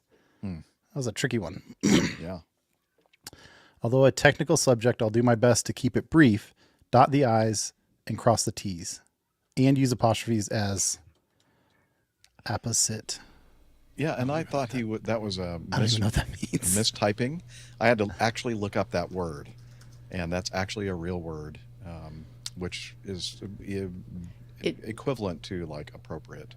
I think. Apt in the circumstances or in relation to something. There you go. She looked it up too. Sure did. One of my favorite words. At the risk Really? of sounding like Never heard you an use old it. person, is there any way to make this bigger in Yes. Evernote? If you click on it, like double click, it will open it in a separate. At least it does on. Okay, cool. Apple machine. Yeah. Much better. All right. Sorry about that. We'll get back to it. We were cruising nicely at flight level 300 something, waypoint to waypoint to waypoint on an RMP-5 airway. The particular airspace has been known for years to be subjected to the GPS signal jamming, and as expected, it was no different that day. I even started calling the area 33 East Jamming Boulevard, since all the GPS denied airspace seems to center itself around the 33rd East Meridian. Out of an abundance of caution, I had even turned off the GPS position updating of our inertial reference system, IRS, just in case. Of course, keeping an eye on our actual navigation performance, AMP, so as to not to exceed the 5 miles. Suffice to say, we were doing much, much better than that, until our aircraft, under sound control of the center autopilot and LNAV at the time, all of a sudden started banking to the right. I was rather surprised and immediately commanded the autopilot into heading select mode and manually vectored myself back on track to the next waypoint in the sequence, which our controller noticed. Once back on course, I asked my colleague whether he had made any alterations to the route or introduced an offset or anything. This appeared not to be the case. What I did spot, however, was that the 3 green characters spelling GPS had popped back up on the nav display. When no GPS signal is received or when the signal is of low integrity, DD, for DME/DME, is normally displayed and used for FMC position updating. So this either meant we had left the GPS signal denied area or someone was faking it. The experience got me wondering what one could do to protect against this nuisance. As far as I think I understand the principles behind GPS jamming, it is nothing more than L1, which is 1575.42 megahertz SPS PPS, and L2, another frequency, 1227.60 megahertz, band frequencies being garbled or cluttered by a transmitter with a much higher power output that is much closer to the receiver than a Navstar satellite orbiting at 20,200 kilometers or 12,550 miles. Basically like someone close yelling into your ear so loud that you can no longer overhear the conversation you are interested in anymore. Then there's the smart way of being annoying, which is called spoofing. In this instance, our adversary is doing their best to mimic a satellite signal and lead us off with it. For what I understand, our receivers are listening to specific pseudo-random noises on L1, L2 frequencies to lock on to certain Navstar satellites with which the system, Almanac, knows will be visible at that given time. The orbits of satellites are known, and so are the satellite-specific PSN codes. So a fraudster knows the frequencies, the timings, and the modulation of the carrier wave to fake a satellite signal. Now all the malicious actor needs to do is to broadcast the signal, overlap it with an authentic signal, increase the power output so the receiver locks onto it, and finally introduce a timing delay to mess up the position calculation. He has an illustration that'll pop up here probably and be in the show notes. Yeah, it was one of the illustrations I couldn't, that didn't show up as an image, and so that's one that we're not going to be able to show, I believe. All right, disregard. In conclusion, jamming is the drowning out of an authentic signal in noise, while spoofing attempts to create an offset synthetic signal that is stronger than the authentic one, and with the intention of deceiving the receiver and influencing the final position calculations.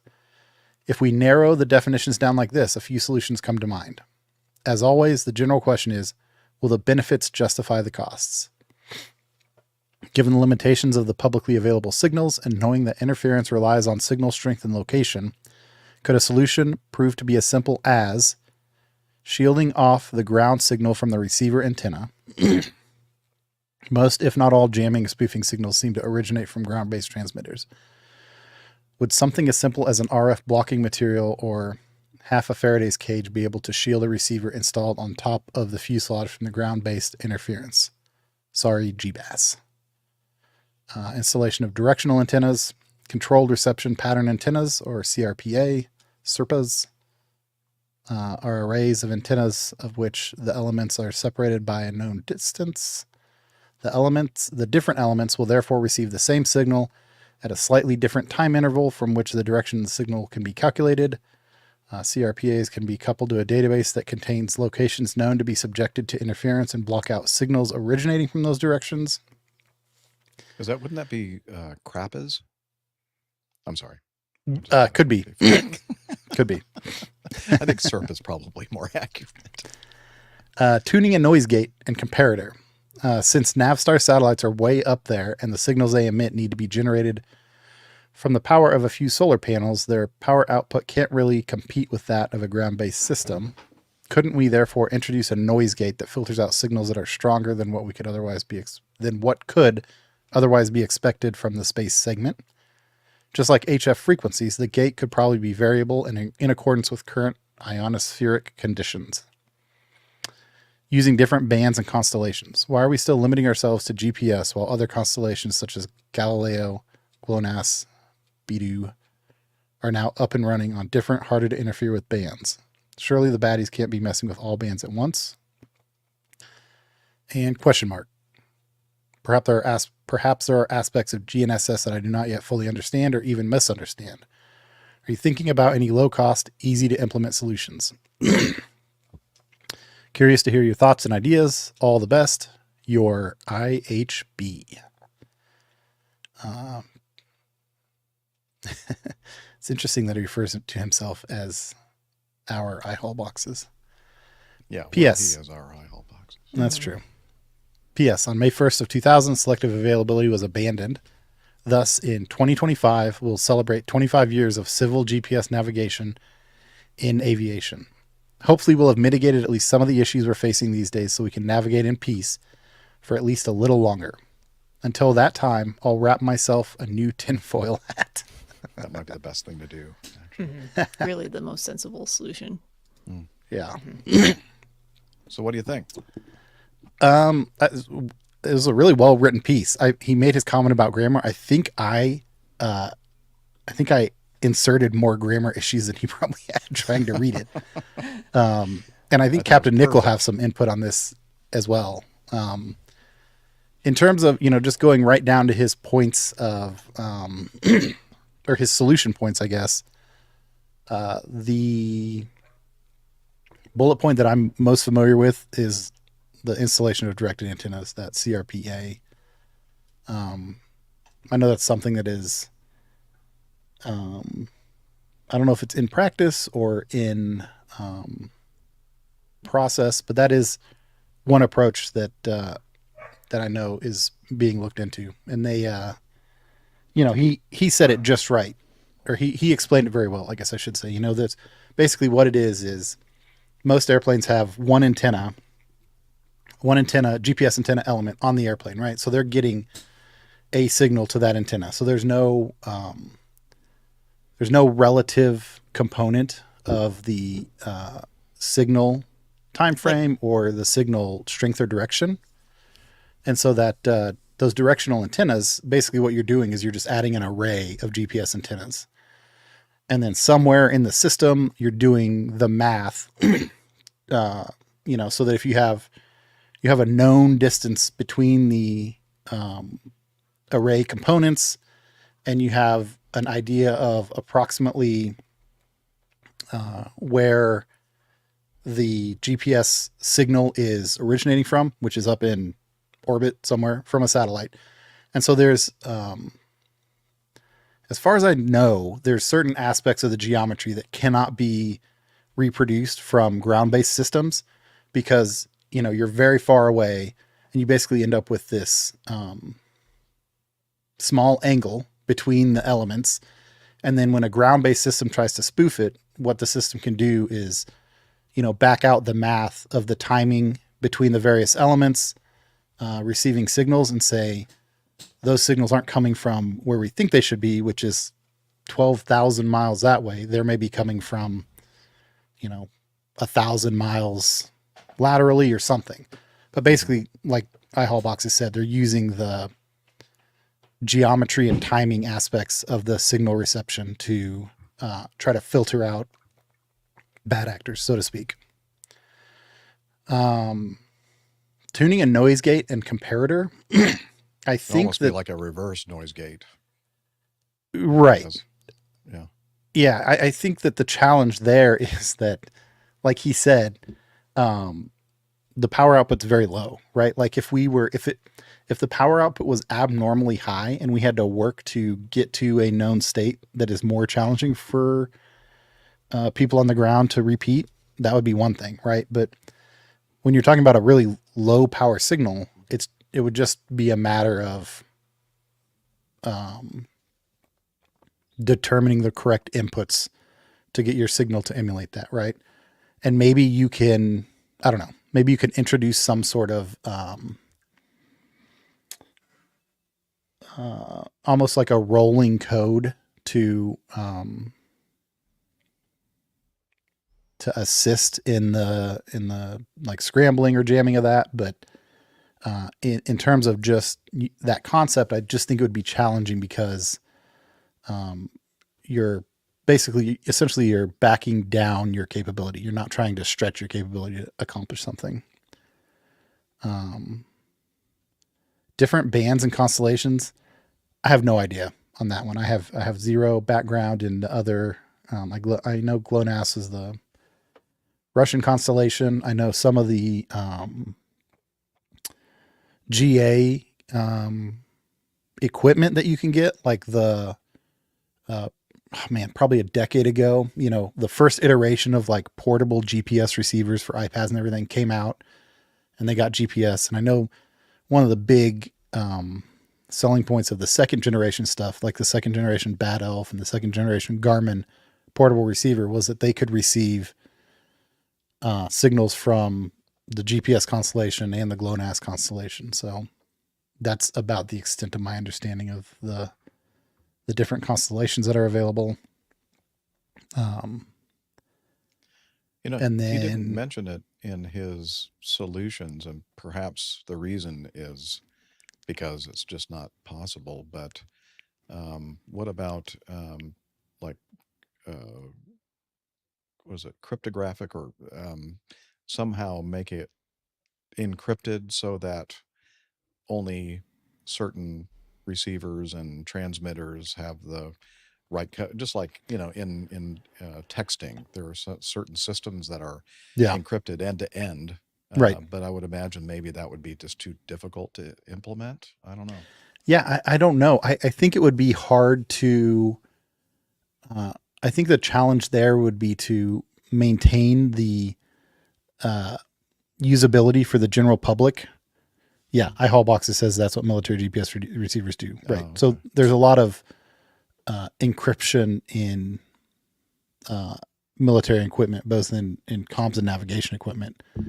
Oops, sorry. But I think in terms of, being able to use it for the general public, the problem is they have to be able to access the signals, and to be able to design and build something that can access those signals. Generally, you need to understand how they're generated and that sort of thing. And so you end up with this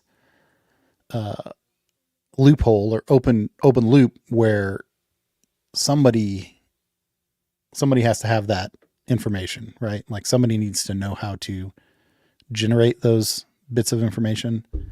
Mm-hmm. And then you start losing security of that infrastructure, basically.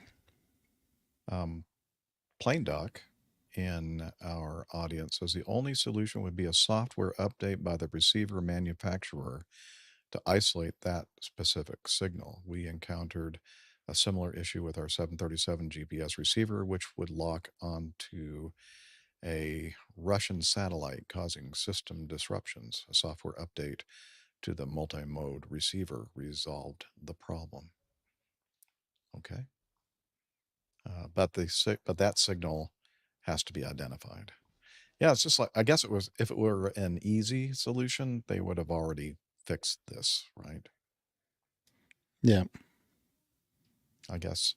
And I being probably aware of where you are, and backing it up with whatever backup navigation systems you have to see whether or not the signal that you receive, just as iHaulboxes in his example, illustrated. They went, wait a minute, that's not right. Something is not right about what we're receiving here, and they were aware of it and didn't just let the spoofing take advantage of them.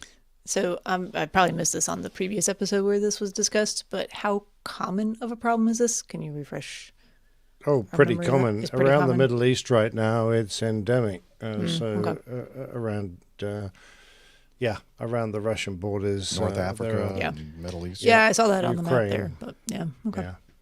So it's all to do with the Ukrainian conflict. So it's just fascinating because so much of it sort of ties in with electronic countermeasures that were around when I was flying in the military, and the cure might well lie within the same principles because they're all basically the same. There's not a lot you can do about GPS jamming. Once the signal is swamped by a more powerful signal, I don't think there's really any way you can pick it out from a much stronger RF signal. It just sits there and it just disappears. Your receiver, all it can hear is the noise. And once the noise threshold has got to a point, you're never going to see that faint signal from a satellite emerging.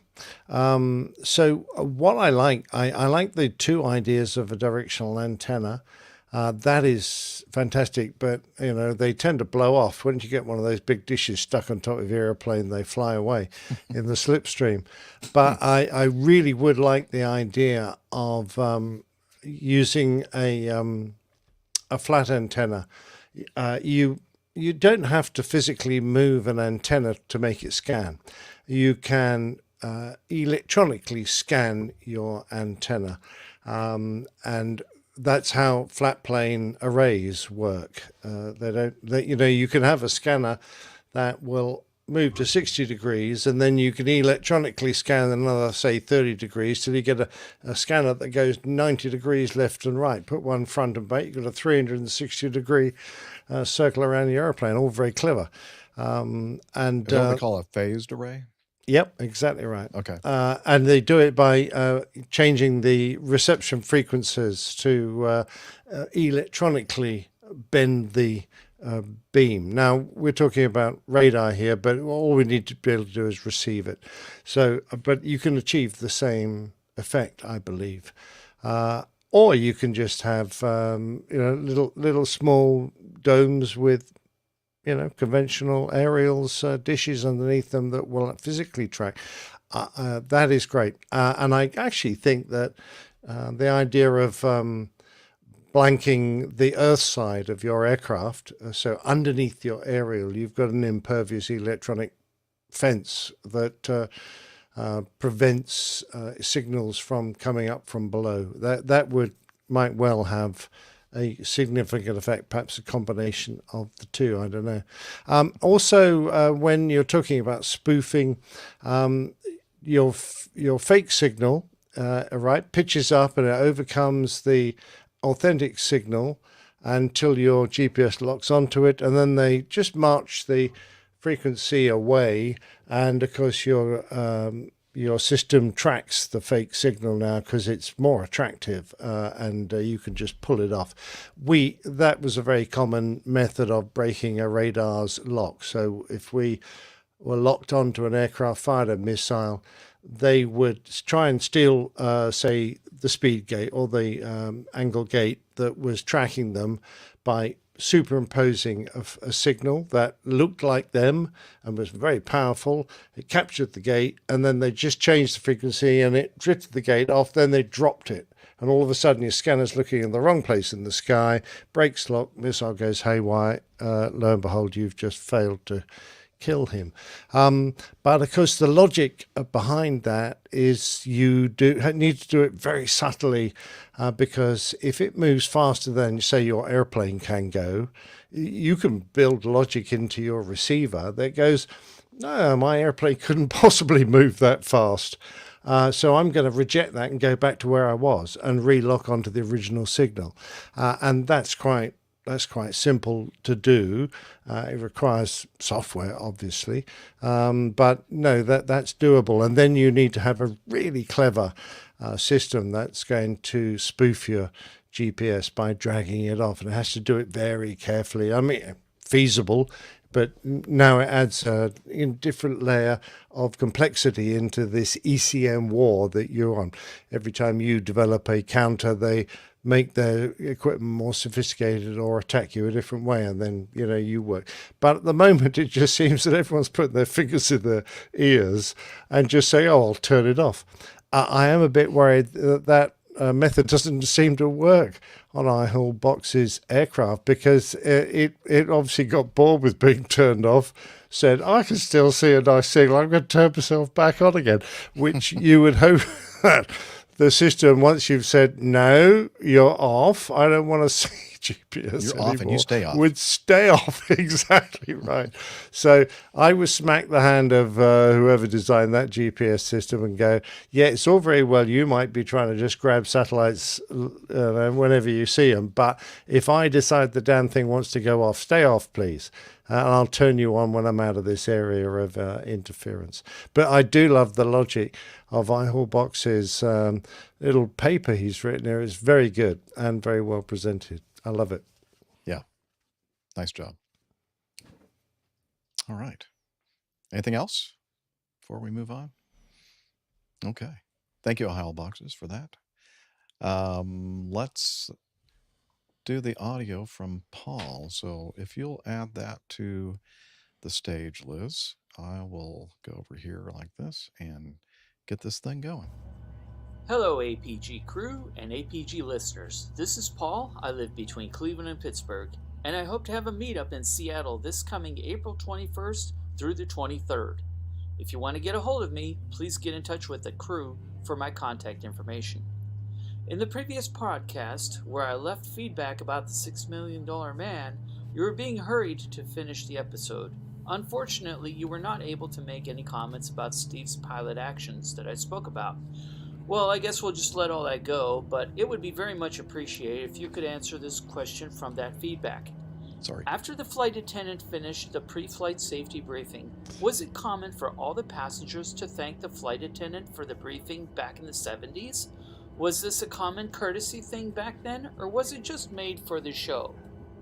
The sounds that you're hearing in the background are coming from a United 737 MAX 8 starting up engines, adjusting flaps, and taking off. This was recorded and edited for timing a few days ago. I was a passenger sitting just aft of the port wing on a flight from Chicago to Cleveland. The weather was about 40 degrees, dry and windy. Conditions earlier that morning were perfect for building cloud forming. As the wind blew against the John Hancock building, it caused a pressure decrease on its opposite side. That condition caused the moisture moving around the building to flash into a continuous elongated cloud, obscuring any building tops in the eastern Chicago skyline. Now, onto my question for this feedback. It was about 8 o'clock in the evening, the temperature was about 40 degrees and no precipitation. I looked at the wing, and the leading half of it was a flat white color extending from the fuselage up to about 2/3 of the wing. This looked like frost. This is not a paint scheme since the wings are usually gray in color. I asked the flight attendant to indulge me and look at the wing to see if there was ice.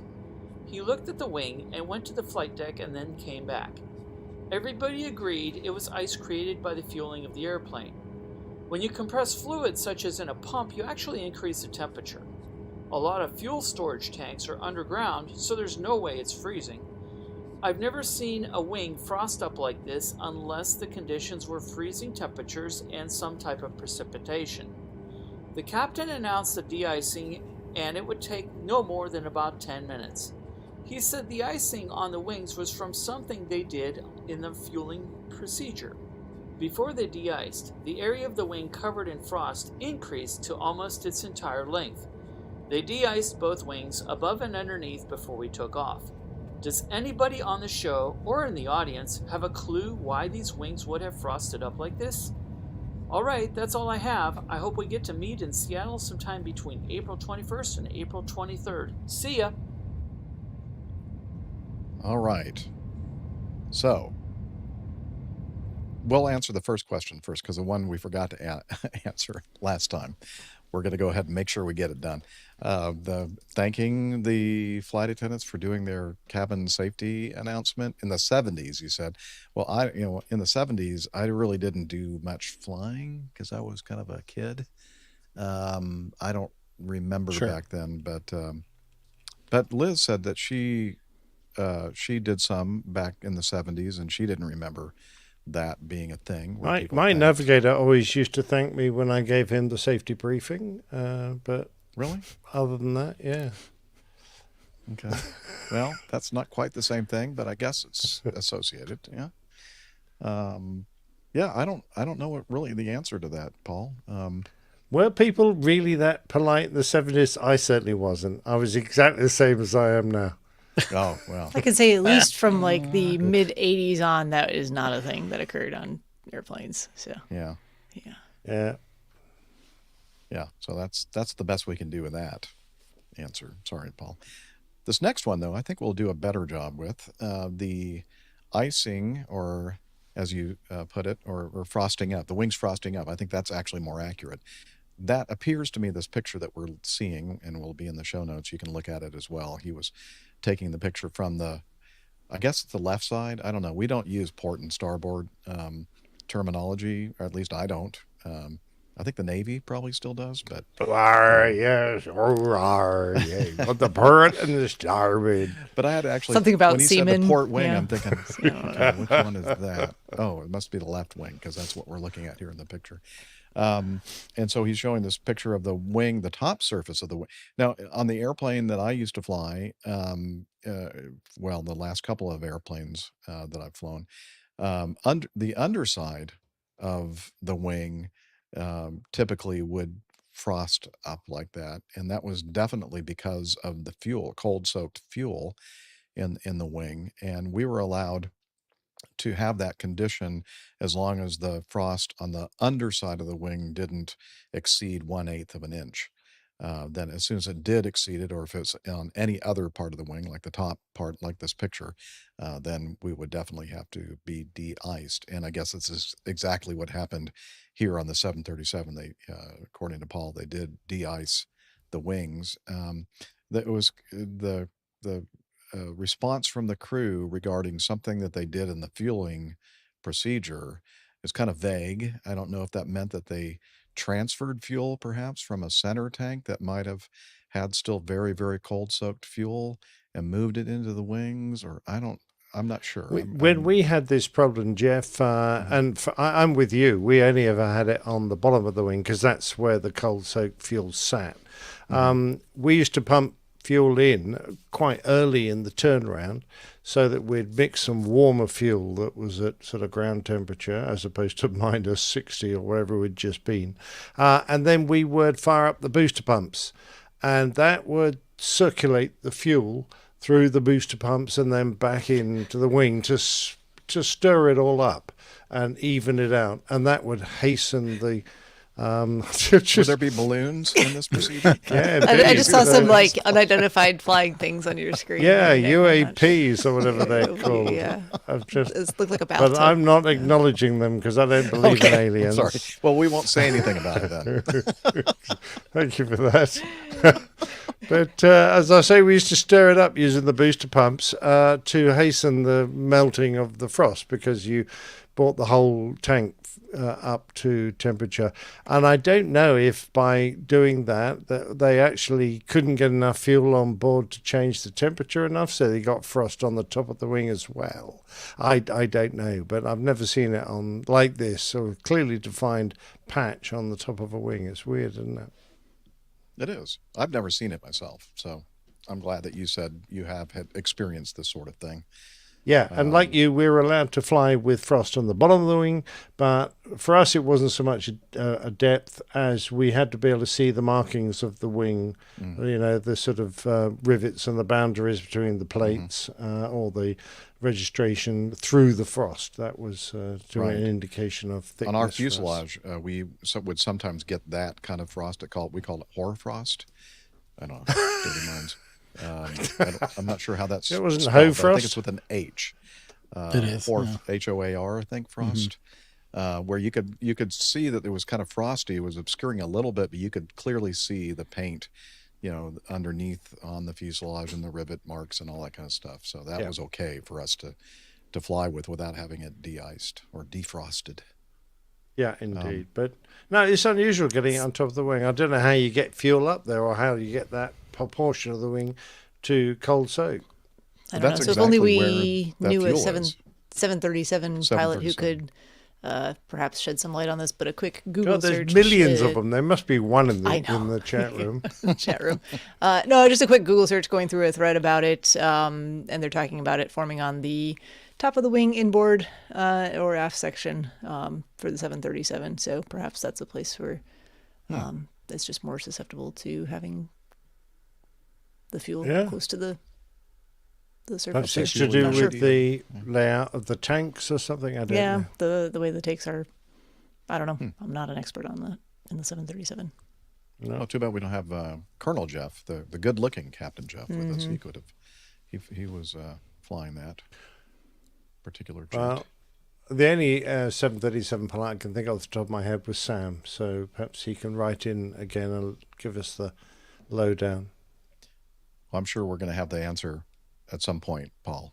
You reckon? To that one. So, and again, a reminder, if you're out in the Seattle, Washington area, April 21st through 24th, contact Paul via us. We'll get y'all connected, and you can perhaps have some sort of APG meetup. Sans APG Indeed. Co-hosts. Yeah, maybe there's a 737 APG community member in that area that might want to meet up and give you a personal briefing and answer on this phenomenon. All right. Phenomenon. I'm going to have to get a sound clip that just plays that. Phenomenon. All right. Are we ready to move to the next one? This should be a good one. I think that many of the crew can contribute to this. This is from Jay. Hotel and travel tips and hacks. Captain Jeff, with all the hotel living that you guys have done while you're on the line, what are some of your favorite hotel tips, tricks, and hacks that you've learned over the years? One of my favorite ones that I learned from an airline pilot was to utilize the clothes hangers that have the clothespin spring clamps to more thoroughly close the gaps between the light blocking curtains. I've used that technique myself, actually. I need to have almost a complete absence of light when I sleep, and I use that almost every time I stay in a hotel room now. Thanks so much for all the amazing work you do, and I hope that you get to enjoy your new retirement with your sweet RV. Yes, I'm planning on it. Thank you very much. Jay? All right, so, Nick, I think that you might have some tips for Jay, so we'll start with you. I assembled a few from my short years in the industry. One thing I picked up from the cabin crew was always stick a uniform shoe that you're going to wear when you leave the room in your room safe to go along with your passport and ID and license and other safe things you keep in there, because you're never going to leave the room with only one shoe on. So if you can't find your other shoe, you go, it's in the safe. And when you go to the safe, you realize that you've left all your valuables in there. So that was a great way of never leaving your stuff in the safe. I learned also, after listening to the cabin crew, that you should never use the room kettle, after someone explained to me that it was a very good way for cleaning her knickers by putting them in the kettle and boiling it up. It made the knickers nice and fresh for the next flight. I always used to decline a room that was near the lift shafts, just because of the noise of everyone coming out of the lifts after a few alcoholic beverages in the bar and making lots of noise. And there was always a reminder for our young ladies particular, not just ladies, anyone really, but particularly the ladies, when getting to your hotel room, never let the door swing shut. Block it open with your case until you've had a check around the room, and particularly if you've got a suite, make sure all the rooms are clear of unwanted strangers. I would never unpack, because, after a wake up and you're feeling a bit tired and muzzy-headed, you can never remember where you put all your clothes, which drawers, and I inevitably leave something behind. So I always lived out of my suitcase. And in the same the same manner, I would always make sure I would open my suitcase and look for my clean uniform shirt for the return flight before I took off and crumbled up the shirt I was wearing and threw it in the corner. Because when you've done that and you realize, oh damn, I haven't got a clean shirt to fly home with, it's much harder to get the creases out. And you don't have Miami Rick around to do his ironing tutorial. And ironing sweat back into your shirt without washing it properly. Well, that's what you have the kettle for, so you can clean the shirt first. That's a good point. Yeah, that would have been. Or if you're somewhere like Hong Kong, it's cheap as chips to take your shirts down the Chinese laundry. So I know one old captain that used to bring an entire suitcase full of dirty clothes to Hong Kong. And he would just give it to the local laundry because they would give him beautifully cleaned and ironed and pressed clothes to take back home with him to last him the next week. I always had a spare room key from any old hotel because you know those rooms where you've got to put your key in a slot to activate the electrics in the room. Well, I always hated taking it out because if I'd left my iPad on to charge or something, all the electrics would go off and it wouldn't charge. So I would put my spare key that I'd pinched from another hotel into that device so that my room always stayed powered up and I could keep the aircon going, for example, so I could come back hot and sweaty from dancing in a bar and I would have a beautiful cool room to come back to. What else? Oh yeah, the most important one and the absolutely vital. You always had to meet the outgoing crew to say goodbye to them because it was such a nice thing to do. And on the sly, you would just see if anyone had any leftover drinks vouchers because most hotels used to give us a free drinks voucher on arrival. And if they hadn't used their drinks vouchers, then you could grab them and nip off to the bar and have an extra freebie on the hotel, which I thought was great. Good tips. Yeah. Oh, yeah. Micah in our audience has a few. He says, always make sure the alarm is turned off on the alarm clock if you haven't set it yourself. Oh, that's it. Yeah, that's a good one. Yeah, I've fallen foul of that. What most people do now is just go in and just unplug the darn thing. Nobody uses them. I mean, in fact, there are some hotels that I've stayed in recently that they don't even have them alarm anymore. Clocks anymore. Yeah. No. Micah also says always decline the room that's near the ice machine as well. Yeah, it's true. In our contract, supposedly we were not supposed to be put in rooms near the elevator or lift shaft, nor the ice maker or ice machine. Also, set the room heat cool to the fan to always be on, so the on and off does not wake you. Yeah, I always went continuous mode with the fan if you could. That helps mask a lot of noises. That's good advice. And his last one, unplug the phone so it doesn't make any noises during podcast. Most he's got a long memory, that man. But you know what? If Captain Nick had done that, then it wouldn't have been so entertaining and amusing for everybody. It's a classic. Very true. Classic show. Where's the That's beep? a good one. What about me? Liz wants to know. So my tricks are probably a little bit different because, it depends. I have different tricks depending on the length of stay. So my trips can vary a little bit more, even though I normally take kind of short getaway type trips. But typically I'm not in a different hotel room every night. So in contrast to what Captain Nick said, I've actually found it's better. I didn't used to do this until like couple years ago, and then for some reason I just unpacked everything because I had too much stuff in my suitcase and I couldn't find what I was looking for, so I put it all into drawers, and then I realized everything stays nice and neat in the drawers. If I've folded everything nicely when it went into my suitcase, it stays relatively folded in the drawers, and then it's very easy to put it right back into the suitcase without having to rearrange a lot of stuff. So I've actually found that I repack quicker and can verify that I have everything if it was just in I'm not usually not taking so many things that I'm using multiple drawers, just one drawer usually, or two drawers.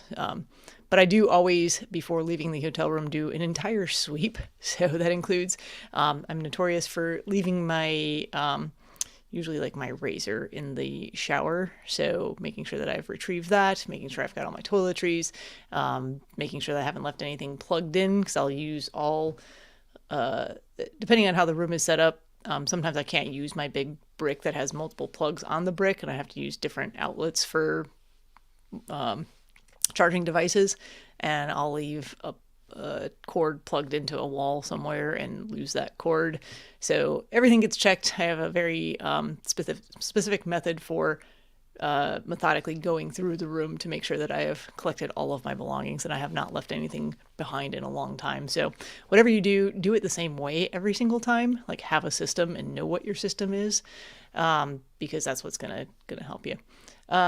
I usually try to request the top floor if there isn't like a fancy penthouse or some sort of swanky executive floor at the hotel, which, let's be honest, normally I'm not staying at those types of hotels anyway, because then you have no one above you jumping on the floor or walking around or doing anything annoying. I sleep pretty well, so I'm actually not one to like turn off the I don't worry about the air conditioner making noise with the fan. The lights don't wake me up, so I'm not worried about the clock. The alarm clock could be going off for like 30 minutes before I realize that that's happening. So I don't worry too much about those other things. So I don't have a ton of tips and tricks, but generally I request highest floor available, preferably the top one if I can get it, and just making sure that really I have my system for making sure I've collected all my belongings at the end of the stay. Excellent. Cool. I'm like Captain Nick. I never took anything out and put it in drawers. I always lived out of my suitcase. I didn't used to, but I'm telling you what, it was. So when you was say a game like, changer for me. All three things that, overnight, that Dr. Steph packs in her carry-on need to be Yes. folded neatly. Yeah, I don't take a ton of stuff with me either, though. So. Yeah, So what would you consider? You said if you're going to be staying there for a period if I'm staying of for time. one night, I'm not going to put things in drawers.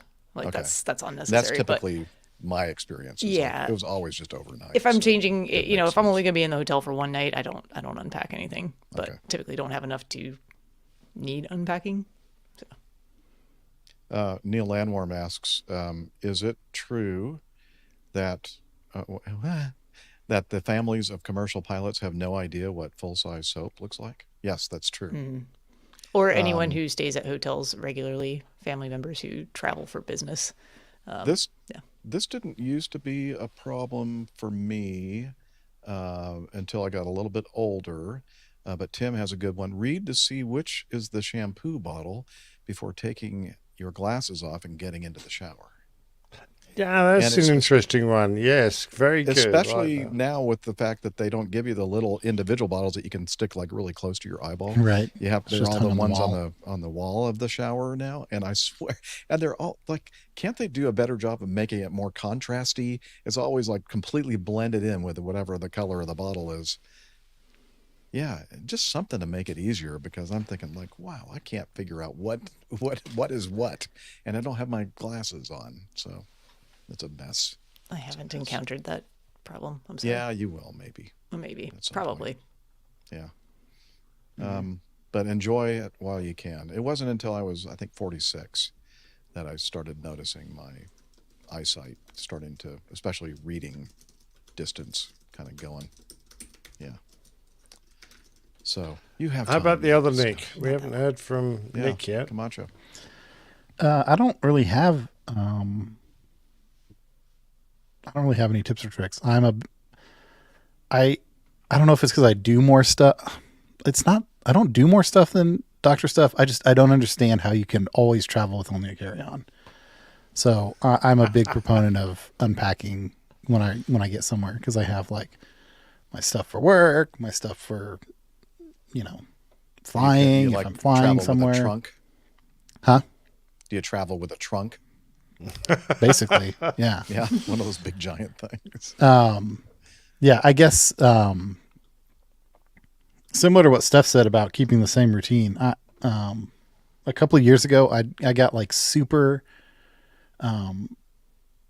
super precise with what I pack in my backpack. So I have my backpack with my work computer, and I have like a certain number of things in there. And I've got this little pouch that is like my charging pouch. So I've got a wall wart in there and a USB battery and the cords that I need. And it's always the same, and it's always in there. So, when I get ready to pack up, I can like just look at my pouch as I close it up, and I'm like, everything's there or it's not. I'm familiar enough with it that I notice that. That's about my only one. I used to travel with one of those things, Nick, but Liz knows what happened to that. I took it out because in flight going over the pond, I needed to access all these little cords and chargers and stuff like that. And then I left it in the seat back on the airplane. Oops. Yeah, Never saw it again. I think Nick Camacho was kind of addressing iHaul Boxes, this question here about organizer bags and having the same things all the time. I only use, so I have a toiletry bag, and then I have mine's probably downstairs. It's in my car right now still because it's in my work backpack. But I have a very similar organizer like Nick Camacho has for all my cords and cables, and I have one of each of the things that I need in there. So like my watch charger, my USB-C, my USB-A, all the variations. Yeah, I used to. If you don't use underwear, then you don't have to take it with you. Well, that's very true. Well, the company used to give us some really decent suitcases, with nice compartments in. But towards the end, when they were getting a bit cheapskate, it used to be like an empty shell. So there was absolutely nothing inside to separate your clothes. So I took to buying these zip-up bags that fitted in the suitcase, and you can keep the contents from rattling around, getting all messed up. They're like cubes, like rectangular, not cubes, but that sort of thing. They were sort of shirt shaped, and ones if you folded your shirt into a nice rectangle, and because you didn't always fill the suitcase, because if it was only a one nighter, you didn't have to. And I used the same bag for a 5-nighter or a 1-nighter. So I'd do exactly the same. Okay, a couple more from Micah. I always pack an extra charger someplace other than in my cord bag. You can't afford to lose one anymore. Yeah, true.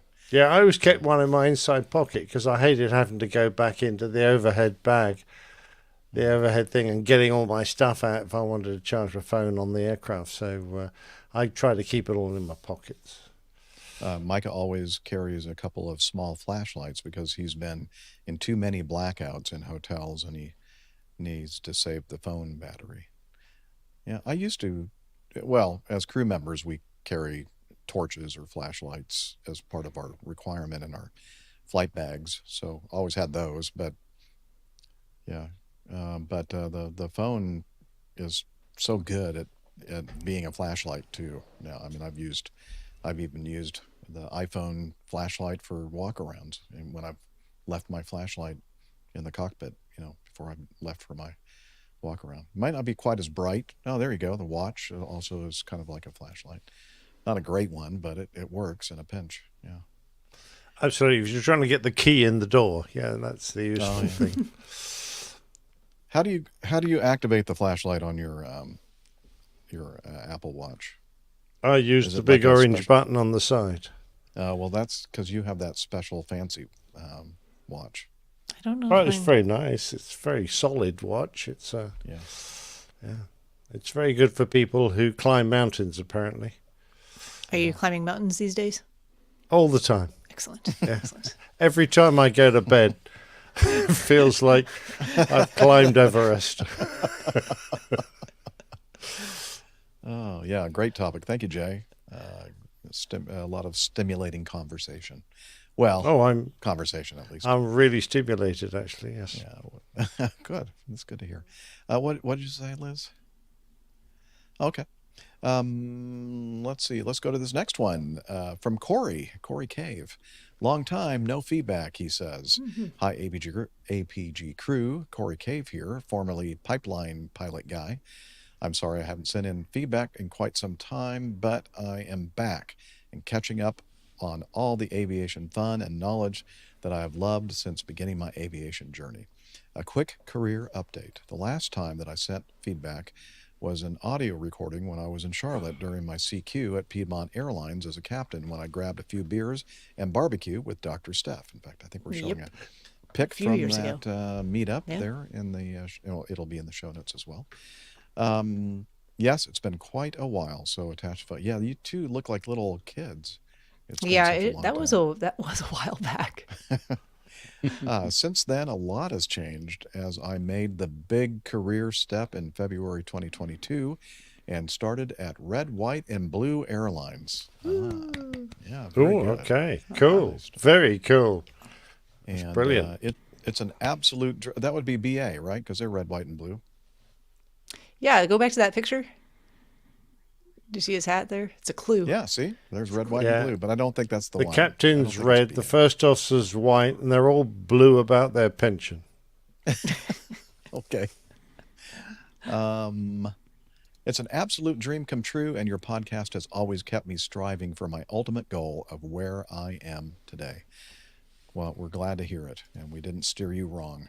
With that being said, long pause, I have to apologize to Captain Nick for always talking down on the Airbus product. Wow. Being based in my What's hometown of this? Philadelphia, the Airbus is the only narrow body that I could select. So guess who's an Airbus driver now? And I have to say, Captain Nick, you were Good job. 100% right. I am in LOVE with the Airbus and could not imagine flying anything else, especially the that's- 737, the That's alternative. brilliant. It's Wow, so comfortable, what and can I the say? tray table gives you a civilized feel while eating your crew. Make sure you lift up your little pinky finger when you're doing it. Yeah. Whenever my 737 colleagues talk poorly about the Airbus, I just say tray table, and then never have a comeback. I currently have almost amassed 1,500 hours on the plane, and I'm always learning something new. I have a quick question. I'm coming to the point where I can either upgrade on the Airbus in base. I could upgrade in other bases, but I've never commuted, and I do not start planning to now. But I've always had the dream of doing wide body flying, and I think if I don't do it now, I will regret it later. My question is, do you and the crew have any thoughts on the matter? If I upgrade now, I have a 2-year seat lock, but if I hold out and do wide body flying and I don't like it, I can put my bid for captain and break my seat lock. Maybe a silly question, but it's always good to hear all angles and opinions, especially from my ancestors. He goes, yes, that was a joke. Thank you. Yeah. Well, what's that kid talking about?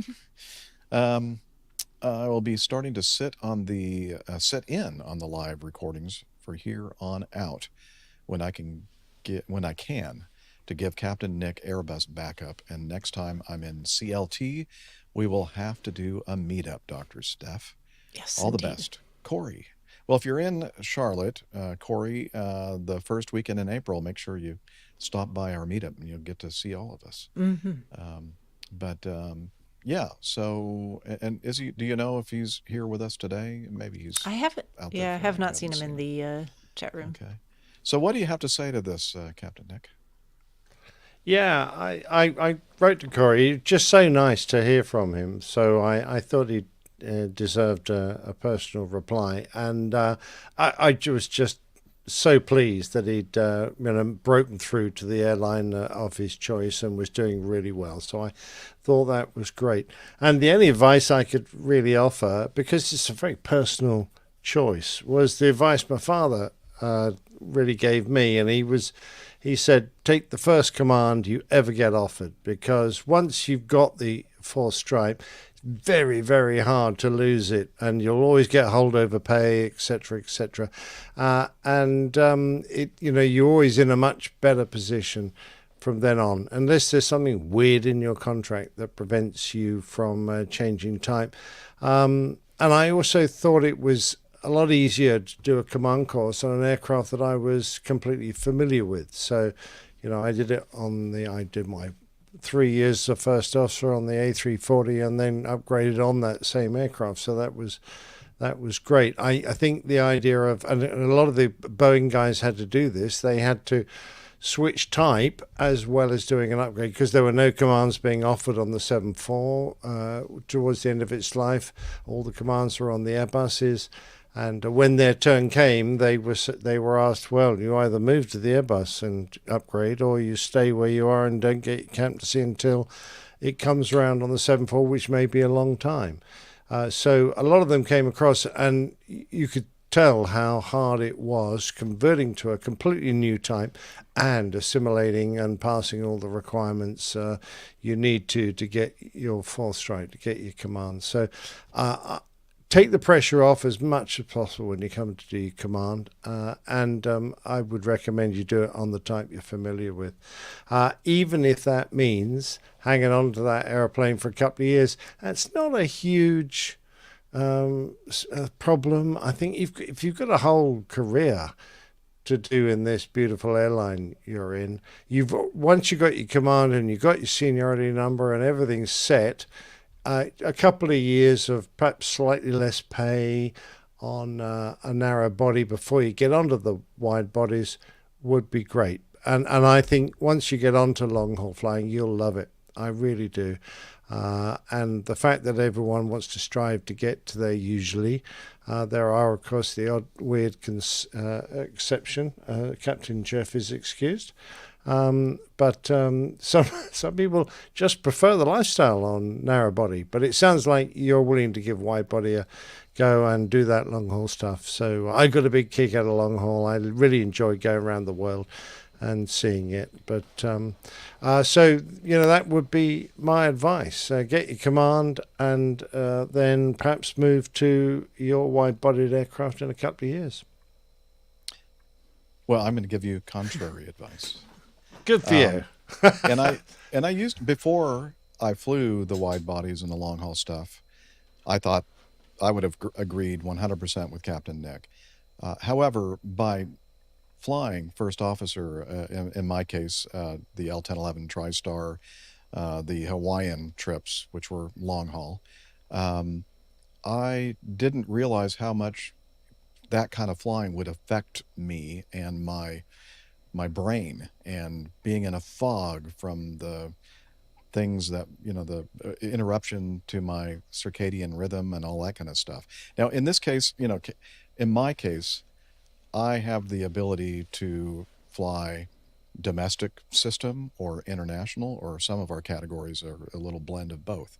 So that's a little bit different than where Captain Nick is coming from, because in his airline career, long haul was it, right? You didn't have a choice of flying short haul. Oh yeah, that's exactly right, Jeff. Yep. So in your case, a little bit different. But I think most airlines around the world, you have, kind of a little bit of both worlds.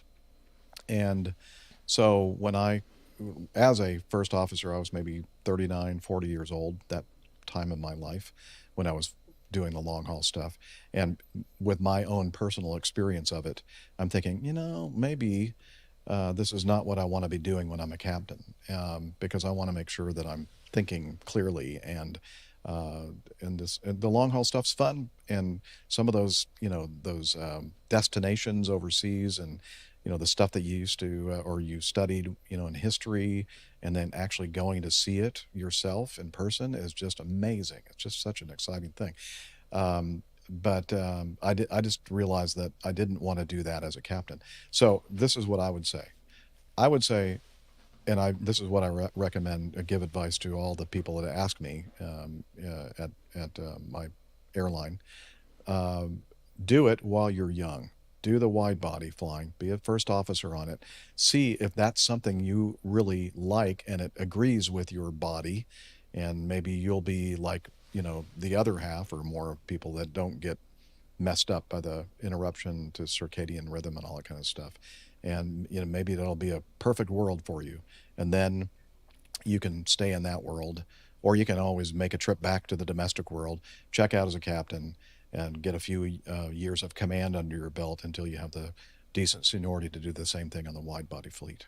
But that's just purely based on my own anecdotal experience with experiencing the wide body, the ultra haul stuff, ultra long haul stuff before you get to be too old. That's all I'd say. I had one other thought, and this might be specific to the airline that Corey flies for, or maybe something that's in other, especially U.S. Airlines as well. It's, and Jeff, you can correct me if I'm wrong on this, but it's entirely possible that he would not hold enough seniority to be a captain on a wide-body aircraft for a while. Yeah, so no. even if he went Right. to be a captain on the Airbus narrow-body that he's on now, did that for 2 years with that seat lock, if he moves to a wide-body aircraft, could end up back in the FO seat. It's not a, you wouldn't yeah. just continue as a captain there. Mhm. Correct? That's another way to go. Yeah, for sure. And there's I do options. agree with Captain Nick that when you check out as commander, captain on something, it's so much, in my opinion, better to do it on something that you've flown as a first officer, because you know the airplane. Now you just have to figure out, the difference from sitting in the left, right seat to left seat, and then all the captain command stuff that you didn't have to really think about before, and now you do.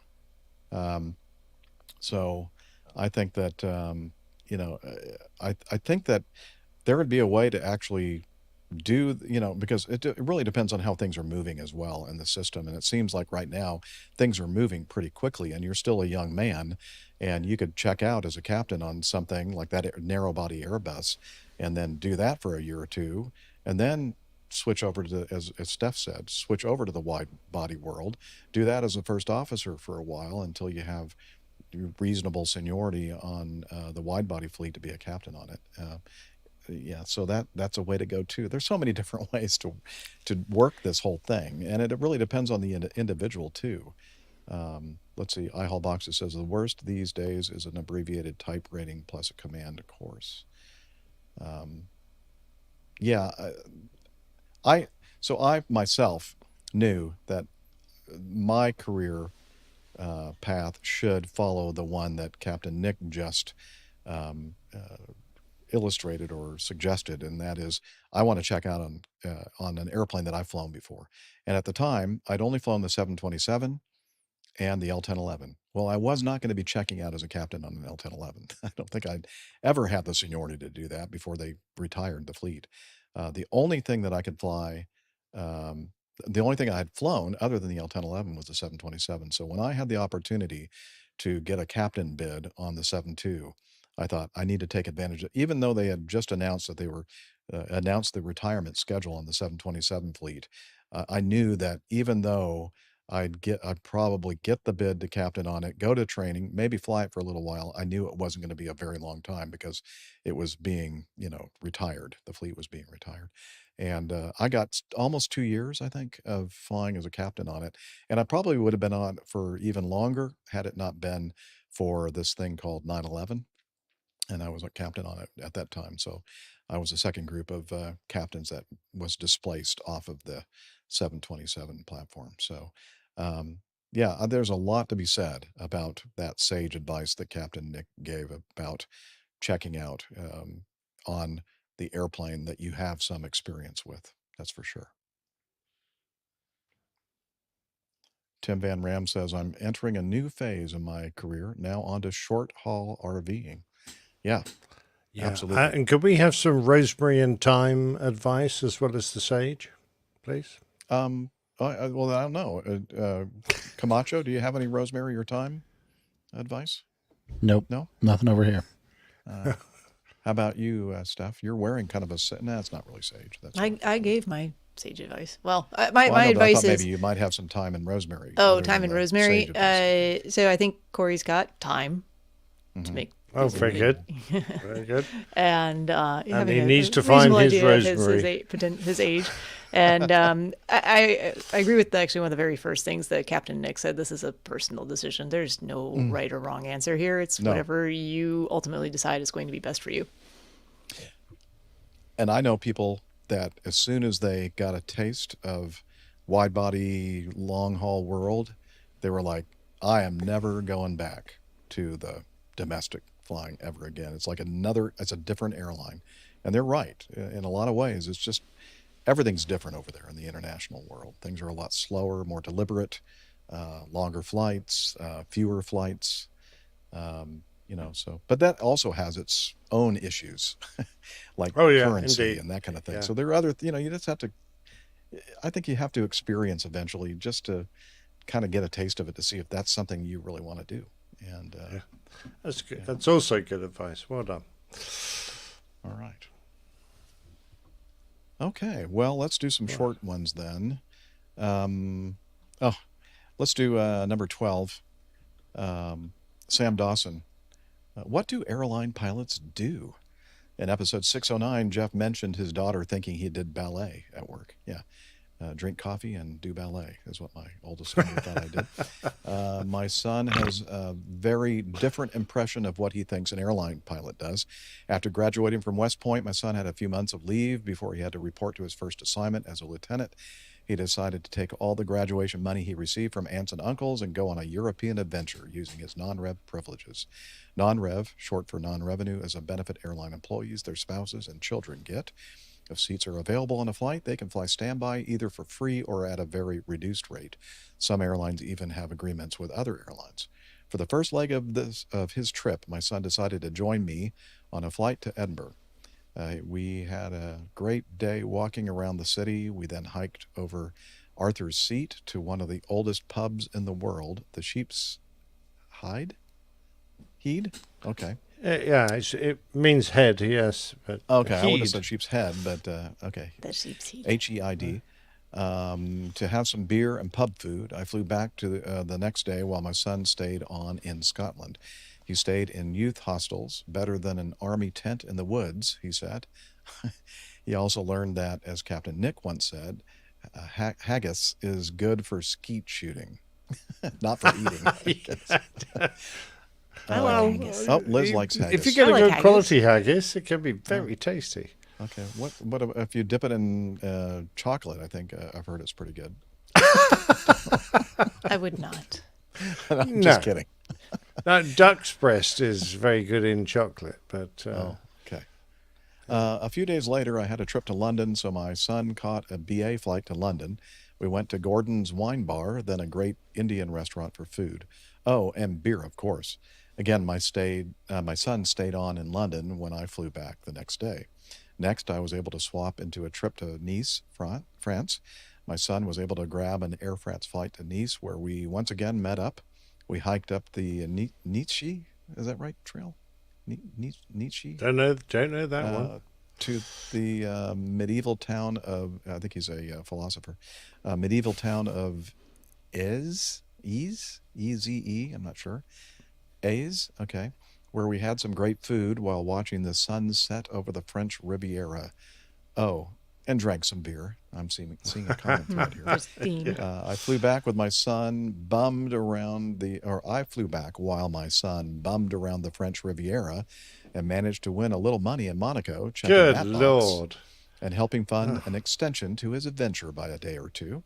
He continued on to Spain via Iberia Air, but unfortunately I was too junior to get Madrid or Barcelona trips, so I couldn't join him.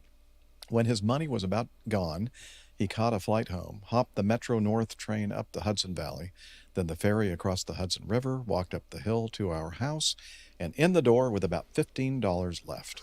Nailed Great it. adventure. Yeah, perfect. Brilliant. Nailed it. Anyway, the point of this long-winded story. My son, who up to this point showed no interest in being an airline pilot, said, "So, Dad, basically your job is to fly around the world, drink nice beers and wines, and eat good food." With my wife glowering at me, all I could do was shrug my shoulders. "Maybe being an airline pilot wouldn't be so bad," he replied. Yeah, I got a lot of that as well, I'm afraid. Yeah, from the lady wife who always stayed at home and did all the hard work while I swanned around the world. I made the mistake very early on in my airline career of sharing the great layover that we had on a trip and all the fun and frivolity and everything else. And she was not really, she gave me that glowering look, was not impressed at Not all. And amused. basically I thought, okay, from this point on, when she asks how the trip went, I just say, it was fine. Yeah. It was okay. It was good. Yeah, I think you're right, Liz. Number 13, we're going to end or wrap the thing up with some humor. And of course, our most favorite cartoonist. Oh, yes. I guess, yeah, Liz has said that I guess that Larry has forgiven us for the misappropriation of the term Talons Douglas to Glenn, and it was actually Larry. Now, do you think that this is the original cartoon, or did Larry adjust this? But it does look like it may have been the original cartoon. And he says, "Missing one of yours." So this is in recent history, the United 777 out of San Francisco losing a tire, and there are two gorillas. This has nothing to do, by the way, with as far as we know, the San Francisco 777 incident.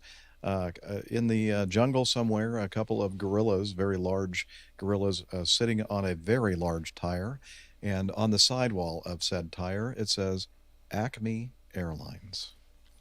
Are those the lame engineers? Those do look like lame engineers to me. They do a bit. Sorry. That worked on the 777. As opposed to Nick, who's not at all lame. He's no. He I Google walks searched. perfectly well. I Google searched that image, and it's original. Yep, with Acme Really, Airlines. that was Yep. what Gary Larson actually. From April 4th, 1981. Oh, that is very cool. You Very guys just cool. opened up Very Jeff cool. to all sorts of trademark lawsuits. I know. I did. Larry's going to be the one. Before I said I flew for Acme Airlines, I actually did research to make sure that Oh, there yeah. wasn't actually a real airline named Acme Airlines, and my research led to nothing out there, and it didn't lead to this image of Gary Larson must have done the same thing. Wow, it's a pretty amazing thing that two superior brains like Gary Larson and Jeff Nielsen. Oh, I thought you were talking same about the two apes. Well, well, that's probably even more true. Yeah, thank you, Larry. Well, I don't know how you found this thing, but this cartoon was published, it looks like, in April of 1981. Oh, great! Yeah, I was just about to leave my F4 squadron to become a flight instructor at that point. Oh, God, love me. Just about to graduate from Auburn University in 1981. It was in my senior year. I only went to primary school. Couldn't give you any recollections of 1981. Were you born then? No. My parents hadn't even met each other in 1981. There was a twinkle in someone's eye. What'd you say? Oh, Liz, 30. God, Lord. Really? 30? Wow. You're doing Camacho, well. what were you saying? I'm sorry, I've kind of talked over you. I said my parents hadn't even met in 1981. My parents were together. They had met. So I was engaged. Not that far away. The generations that we encompass is great, isn't it? Yeah. Yes. Multi-generational, multi-experiential crew. Love them all. Okay, and I love you too, dear listener out there. If you want to learn more about us or the wonderful community that's been built around this podcast, head over to airlinepilotguy.com and you'll find that and more, including merchandise and a library, believe it or not, and more information about the plane tales that Captain Nick creates. And there's a calendar there and some other things. But anyway, it's a place to check out. And the I meant to mention, Liz, that I have a new here. Let me see if I can quickly find it. It's easier for me to do that than to try to explain it to you. There we go. There is a new graphic with my actual, well, not my actual one, but one just like this. Same color and same model and everything else. It's for those of you who want to be hosts, mooch docking hosts of the Airline Pilot Guy, you can go to rv@airlinepilotguy.com and give us your information, where you are, and contact information. And what did you say, Liz? And I'll turn up in your driveway, and you might be not so pleased with that. I don't know. We'll see. But anyway, so just send an email to RV. Several of you have already done so thank you so much. And what else, Liz? Social medias, yeah.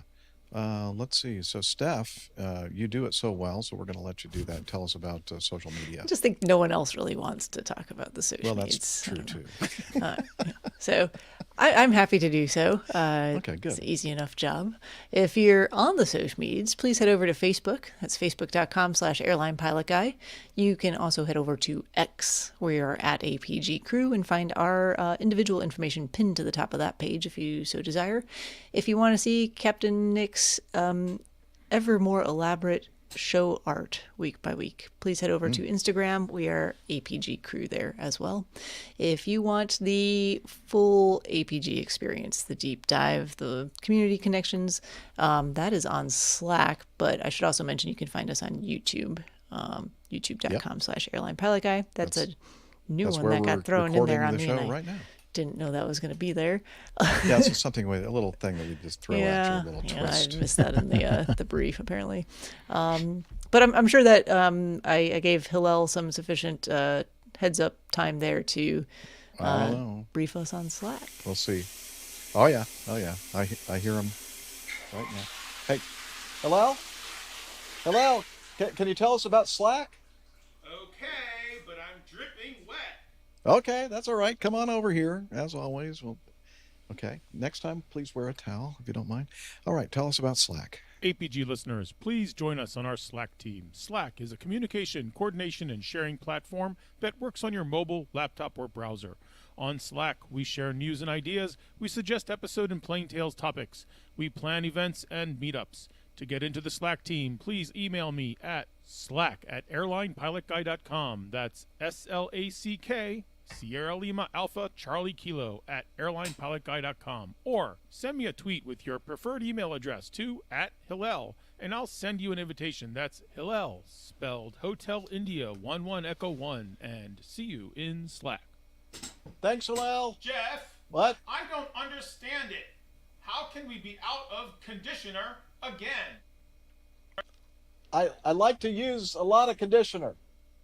And he's retired, so he can't keep pinching it from the hotels. He was going to bring back more conditioner from the previous hotel, but he couldn't read the bottle, so you just got extra shampoo. Exactly. Sorry. Yeah, I found that, like, prying them away from the wall and sticking them in, they leak all over the place. So that I wouldn't recommend that.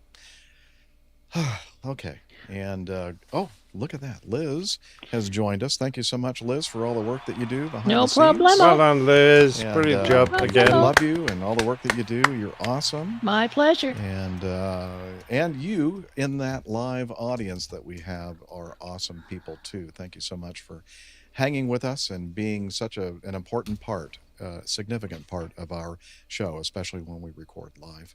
And finally, anything else anybody want to add before we do our final sign-off? Mm-mm. No? Mm-mm. Okay, we hope to see you again next week.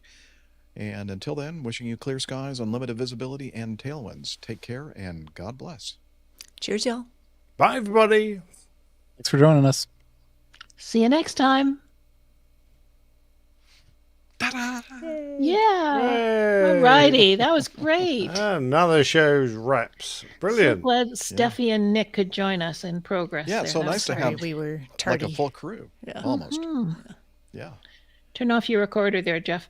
So I've got some titles, and some of these are Micah's. I've already got it. Thank you. Oh, you got it? Okay, good. Okay, I'm good. Yeah. You're good. Okay. He's already I'm done the good. show already. He's been sitting here Yeah. working on it. Yeah. Posted on Instagram right now, I guess. It's fresh. Nearly. Oh, Excellent. He's got it. That's good. It's always good. Yeah, good thing the RV is in the same color as duct tape. Yes, it is a good thing. What do you say? I'm going to scrape it all. Oh, that's going to hurt so much.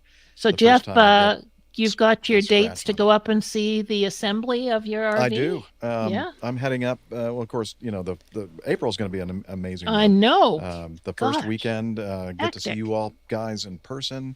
And the next weekend, I'll set off driving up toward Canada, Mhm. and I have an appointment to get a personal tour of Triple E RV, the manufacturers of leisure travel vans, and I should be able to see my van actually on the build line. on the line. So I'm going to take a bunch of pictures and record as much as I can, and hopefully take you along with me. And then early May, I'm thinking I'm going to be down in Lakeland, Florida, picking that Picking thing her up. up. Yay. Yeah. Wow, that'll be so exciting. It's going to be, It's going to be just I'm great. getting very excited. It's getting closer. Yeah, I bet you almost. Yeah. Yeah. Woohoo. Yeah. And who's going to be the first lucky person to receive you in their driveway? I don't know. I have no idea. Staffy. Me? I don't know Could that. be. Liz hasn't seen my driveways yet. I'm not Yeah, gonna go sure. It's down pretty her driveway. steep. Yeah. There's zero hookups either. That one Right. would be great. Yeah. Yeah. Well, I know we don't know each other that well. Oh, you're talking about the RV. I'm sorry. Oh God. Steffi's thanks, suddenly PJ. taken on a very doctorly look. I know. No, I'm sorry. She doesn't want Jeff hooking up with her, that's for sure. Yeah. Complicated. Well, you didn't have to go into that much detail, Liz. Thank you very much. Yeah, think I it's hope what everyone's Boxes, feelings. I hope Boxes wants you to do a crew log of your trip up to see the RV being made. Yeah, I'm definitely going to do that. I'm going to make it a Patreon patron only kind of experience. So, yeah. Tim Van Ram, I know what he's talking about here, Jeff. There's something for you to look forward to in your RV. Looking forward to wrestling the Stinky Slinky. Yeah, I'm hoping that I ordered the option for the macerator, so it should be a little less of a Dumping your issue. septic tank. But it still has the potential for being a huge mess if you're not careful. Yeah. So I I will. want to do that. Thanks for joining us, everybody. Just get an all-in-one biohazard suit. You'll be fine. And a helmet or like a That's the fella. the whole thing. Oxygen bottle on the back. And Oh, then he's a throw it away every time macerator you use fan. it. He's a fan of macerators. Macerators Yeah, work great. yeah. Good to Good, hear. good. Yeah, I hear both sides of that, Tim. Where people say, "Yeah, you don't need one of those damn things," and then other people say, "No, it's kind of nice to have that capability." So we'll see. Okay, everybody. We'll see you next week sometime. All right. everybody. Bye, Thanks for everyone. Bye for hanging with us. now. Bye. Cheers. Bye.